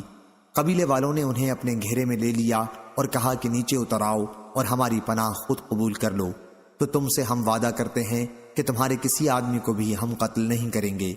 حضرت عاصم بن ثابت رضی اللہ عنہ نے کہا مسلمانوں میں کسی کافر کی پناہ میں نہیں اتر سکتا۔ پھر انہوں نے دعا کی اے اللہ ہمارے حالات کی خبر اپنے نبی صلی اللہ علیہ وسلم کو کر دے۔ آخر قبیلے والوں نے مسلمانوں پر تیر اندازی کی اور حضرت عاصم رضی اللہ عنہ کو شہید کر دیا۔ بعد میں ان کے وعدوں پر 3 صحابہ اتر آئے۔ یہ حضرات حضرت خبیب، زید بن وسنہ اور ایک تیسرے صحابی تھے۔ قبیلے والوں نے جب ان تینوں صحابیوں پر قابو پا لیا تو ان کی کمان سے تانت نکال کر اسی سے انہیں باندھ دیا۔ تیسرے صحابی نے کہا یہ تمہاری پہلی دغابازی ہے، میں تمہارے ساتھ کبھی نہیں جا سکتا، میرے لیے تو انہی کی زندگی نمونہ ہے۔ آپ کا اشارہ ان صحابہ کی طرف تھا جو ابھی شہید کیے جا چکے تھے۔ کفار نے انہیں گھسیٹنا شروع کیا اور زبردستی کی، لیکن وہ کسی طرح ان کے ساتھ جانے پر تیار نہ ہوئے تو انہوں نے ان کو بھی شہید کر دیا اور حضرت خبیب رضی اللہ عنہ اور حضرت زید بن دسنہ کو ساتھ لے گئے اور مکے میں لے جا کر انہیں بیچ دیا۔ یہ بدر کی لڑائی کے بعد کا واقعہ ہے۔ حارث بن عامر بن نوفل کے لڑکوں نے حضرت خبیب رضی اللہ عنہ کو خرید لیا۔ انہوں ہی نے بدر کی لڑائی میں حارث بن عامر کو قتل کیا تھا۔ کچھ دنوں تک تو وہ ان کے یہاں قید رہے، آخر انہوں نے ان کے قتل کا ارادہ کیا۔ انہی دنوں حارث کی کسی لڑکی سے انہوں نے موئے زیر ناف صاف کرنے کے لیے اس طرح مانگا، اس نے دے دیا۔ اس وقت اس کا ایک چھوٹا سا بچہ ان کے پاس کھیلتا ہوا اس عورت کی بے خبری میں چلا گیا۔ پھر جب وہ ان کی طرف آئی تو دیکھا کہ بچہ ان کی ران پر بیٹھا ہوا ہے اور اس طرح ان کے ہاتھ میں ہے۔ انہوں نے بیان کیا کہ یہ دیکھتے ہی وہ اس درجہ گھبرا گئی کہ حضرت خبیب رضی اللہ عنہ نے اس کی گھبراہٹ کو دیکھ لیا اور بولے، کیا تمہیں اس کا خوف ہے کہ میں اس بچے کو قتل کر دوں گا؟ یقین رکھو کہ میں ایسا ہرگز نہیں کر سکتا۔ ان خاتون نے بیان کیا کہ اللہ کی قسم، میں نے کبھی کوئی قیدی حضرت خبیب رضی اللہ عنہ سے بہتر نہیں دیکھا۔ اللہ کی قسم، میں نے ایک دن انگور کے خوشے سے انگور کھاتے دیکھا جو ان کے ہاتھ میں تھا، حالانکہ وہ لوہے کی زنجیروں میں جکڑے ہوئے تھے اور مکے میں اس وقت کوئی پھل بھی نہیں تھا۔ وہ بیان کرتی تھیں کہ وہ تو اللہ کی طرف سے بھیجی ہوئی روزی تھی جو اس نے حضرت خبیب رضی اللہ عنہ کے لیے بھیجی تھی۔ پھر بنو حارثہ انہیں قتل کرنے کے لیے حرم سے باہر لے جانے لگے تو خبیب رضی اللہ عنہ نے ان سے کہا کہ مجھے 2 رکعت نماز پڑھنے کی اجازت دے دو۔ انہوں نے اس کی اجازت دی تو انہوں نے 2 رکعت نماز پڑھی اور فرمایا، اللہ کی قسم، اگر تمہیں یہ خیال نہ ہونے لگتا کہ میں پریشانی کی وجہ سے دیر تک نماز پڑھ رہا ہوں تو اور زیادہ دیر تک پڑھتا۔ پھر انہوں نے دعا کی کہ اے اللہ، ان میں سے ہر ایک کو الگ الگ ہلاک کر اور ایک کو بھی باقی نہ چھوڑ، اور یہ اشعار پڑھے، جب میں اسلام پر قتل کیا جا رہا ہوں تو مجھے کوئی پرواہ نہیں کہ اللہ کی راہ میں مجھے کس پہلو پر پچھاڑا جائے گا، اور یہ تو صرف اللہ کی رضا حاصل کرنے کے لیے ہے، اگر وہ چاہے گا تو میرے جسم کے ایک ایک جوڑ پر ثواب عطا فرمائے گا۔ اس کے بعد ابو سروہ عقبہ بن حارث ان کی طرف بڑھا اور انہیں شہید کر دیا۔ حضرت خبیب رضی اللہ عنہ نے اپنے عمل حسنہ سے ہر اس مسلمان کے لیے جسے قید کر کے قتل کیا جائے، قتل سے پہلے 2 رکعت نماز کی سنت قائم کی ہے۔ ادھر جس دن اصحابہ رضی اللہ عنہم پر مصیبت آئی تھی، حضور صلی اللہ علیہ وسلم نے اپنے صحابہ رضی اللہ عنہم کو اسی دن اس کی خبر دے دی تھی۔ قریش کے کچھ لوگوں کو جب معلوم ہوا کہ عاصم بن ثابت رضی اللہ عنہ شہید کر دیے گئے ہیں تو ان کے پاس اپنے آدمی بھیجے تاکہ ان کے جسم کا کوئی حصہ لائیں جس سے انہیں پہچانا جا سکے، کیونکہ انہوں نے ہی بدر میں ان کے ایک سردار عقبہ بن ابی معیط کو قتل کیا تھا، لیکن اللہ تعالیٰ نے ان کی لاش پر بادل کی طرح بھیڑوں کی ایک فوج بھیج دی اور انہوں نے آپ کی لاش کو کفار قریش کے ان آدمیوں سے بچا لیا اور وہ ان کے جسم کا کوئی حصہ بھی نہ کاٹ سکے۔ اور کعب بن مالک رضی اللہ عنہ نے بیان کیا کہ میرے سامنے لوگوں نے مرارہ بن ربیع عمری رضی اللہ عنہ اور ہلال بن امیہ واقفی رضی اللہ عنہ کا ذکر کیا جو غزوہ تبوک میں نہیں جا سکے تھے کہ وہ صالح صحابیوں میں سے ہیں اور بدر کی لڑائی میں شریک ہوئے تھے۔ صحیح بخاری حدیث نمبر 3989۔ قتیبہ نے بیان کیا، ہم سے لیث نے بیان کیا، ان سے یحییٰ نے، ان سے نافع نے کہ حضرت ابن عمر رضی اللہ عنہ نے جمعے کے دن ذکر کیا کہ حضرت سعید بن زید بن عمرو بن نفیل رضی اللہ عنہ جو بدری صحابی تھے بیمار ہیں، دن چڑھ چکا تھا، حضرت ابن عمر رضی اللہ عنہ سوار ہو کر ان کے پاس تشریف لے گئے۔ اتنے میں جمعے کا وقت قریب ہو گیا اور وہ جمعے کی نماز مجبوراً نہ پڑھ سکے۔ صحیح بخاری حدیث نمبر 3990۔ لیث بن سعد نے بیان کیا کہ مجھ سے یونس نے بیان کیا، ان سے ابن شہاب نے بیان کیا، ان سے عبید اللہ بن عبداللہ بن عتبہ نے بیان کیا کہ ان کے والد نے عمر بن عبداللہ بن ارقم ظاہری کو لکھا کہ تم سبیعہ بنت حارث اسلمیہ رضی اللہ عنہ کے پاس جاؤ اور ان سے ان کے واقعے کے متعلق پوچھو کہ جب انہوں نے حضور صلی اللہ علیہ وسلم سے مسئلہ پوچھا تھا تو آپ نے ان کو کیا جواب دیا تھا۔ چنانچہ انہوں نے میرے والد کو اس کے جواب میں لکھا کہ سبیعہ بنت حارث رضی اللہ عنہ نے انہیں خبر دی ہے کہ وہ سعد بن خولہ رضی اللہ عنہ کے نکاح میں تھیں۔ ان کا تعلق بنی عامر بن لوئی سے تھا اور وہ بدر کی جنگ میں شرکت کرنے والوں میں تھے۔ پھر حجۃ الوداع کے موقع پر ان کی وفات ہو گئی تھی اور اس وقت وہ حمل سے تھیں۔ حضرت سعد بن خولہ رضی اللہ عنہ کی وفات کے کچھ ہی دن بعد ان کے یہاں بچہ پیدا ہوا۔ نفاس کے دن جب وہ گزار چکی تو نکاح کا پیغام بھیجنے والوں کے لیے انہوں نے اچھے کپڑے پہنے۔ اس وقت بنو عبد الدار کے ایک صحابی ابو سنابل بن بعالق رضی اللہ عنہ ان کے یہاں گئے اور ان سے کہا، میرا خیال ہے کہ تم نے نکاح کا پیغام بھیجنے والوں کے لیے یہ زینت کی ہے، کیا نکاح کرنے کا خیال ہے؟ لیکن اللہ کی قسم، جب تک حضرت سعد رضی اللہ عنہ کی وفات پر 4 مہینے اور 10 دن نہ گزر جائیں تم نکاح کے قابل نہیں ہو سکتی۔ سبیہ رضی اللہ عنہ نے بیان کیا کہ جب ابو سنان نے مجھ سے یہ بات کہی تو میں نے شام ہوتے ہی کپڑے پہنے اور آن حضرت صلی اللہ علیہ وسلم کی خدمت میں حاضر ہو کر اس کے بارے میں نے آپ سے مسئلہ معلوم کیا۔ حضور صلی اللہ علیہ وسلم نے مجھ سے فرمایا کہ میں بچہ پیدا ہونے کے بعد عدت سے نکل چکی ہوں اور اگر میں چاہوں تو نکاح کر سکتی ہوں۔ اس روایت کے مطابق ازبق نے ابن وہب سے کی ہے، ان سے یونس نے بیان کیا، اور لیث نے کہا کہ مجھ سے یونس نے بیان کیا، ان سے ابن شہاب نے، انہوں نے بیان کیا کہ ہم نے ان سے پوچھا تو انہوں نے بیان کیا کہ مجھے بنو عامر بن لوئی کے غلام محمد بن عبد الرحمن بن صوبان نے خبر دی کہ محمد بن ایاس بن بکیر نے انہیں خبر دی، اور ان کے والد ایاس بدر کی لڑائی میں شریک تھے۔ صحیح بخاری حدیث نمبر 3991۔ جریر نے خبر دی، انہیں یحییٰ بن سعید انصاری نے، انہیں معاذ بن رفاع بن رافع زرقی نے اپنے والد رفاع بن رافع سے جو بدر کی لڑائی میں شریک ہونے والوں میں تھے، انہوں نے بیان کیا کہ حضرت جبرائیل نے نبی کریم صلی اللہ علیہ وسلم کی خدمت میں آئے اور آپ سے پوچھا کہ بدر کی لڑائی میں شریک ہونے والوں کا آپ کے یہاں درجہ کیا ہے؟ آپ نے فرمایا کہ مسلمانوں میں سب سے افضل، یا حضور صلی اللہ علیہ وسلم نے اس طرح کا کوئی کلمہ ارشاد فرمایا۔ حضرت جبرائیل نے کہا کہ جو فرشتے بدر کی لڑائی میں شریک ہوئے تھے ان کا بھی یہی درجہ ہے۔ صحیح بخاری حدیث نمبر 3992۔ سلیمان بن حرب نے بیان کیا، ہم سے حماد نے بیان کیا، ان سے یحییٰ نے، ان سے معاذ بن رفاع بن رافع نے، حضرت رفاع رضی اللہ عنہ بدر کی لڑائی میں شریک ہوئے تھے، اور ان کے والد حضرت رافع رضی اللہ عنہ بیعت عقبہ میں شریک ہوئے تھے، تو آپ اپنے بیٹے رفاع سے کہا کرتے تھے کہ بیعت عقبہ کے برابر بدر کی شرکت سے مجھے زیادہ خوشی نہیں ہے۔ بیان کیا کہ حضرت جبریل علیہ السلام نے نبی کریم صلی اللہ علیہ وسلم سے اس باب میں پوچھا تھا۔ صحیح بخاری حدیث نمبر 3993۔ یزید بن ہارون نے خبر دی، کہا ہم کو یحییٰ بن سعید انصاری نے خبر دی، اور انہوں نے معاذ بن رفاع سے سنا کہ ایک فرشتے نے نبی کریم صلی اللہ علیہ وسلم سے پوچھا، اور یحییٰ بن سعید انصاری سے روایت ہے کہ یزید بن ہاد نے انہیں خبر دی کہ جس دن معاذ بن رفاع نے ان سے یہ حدیث بیان کی تھی تو وہ بھی ان کے ساتھ تھے۔ یزید نے بیان کیا کہ معاذ نے کہا تھا کہ پوچھنے والے حضرت جبرائیل علیہ السلام تھے۔ صحیح بخاری حدیث نمبر 3994۔ عبد الوہاب ثقفی نے خبر دی، کہا ہم سے خالد حذا نے بیان کیا، ان سے اکرمہ نے، اور ان سے حضرت ابن عباس رضی اللہ عنہ نے کہ نبی کریم صلی اللہ علیہ وسلم نے بدر کی لڑائی میں فرمایا تھا، یہ ہیں حضرت جبرائیل اپنے گھوڑے کا سر تھامے ہوئے اور ہتھیار لگائے ہوئے۔ صحیح بخاری حدیث نمبر 3995۔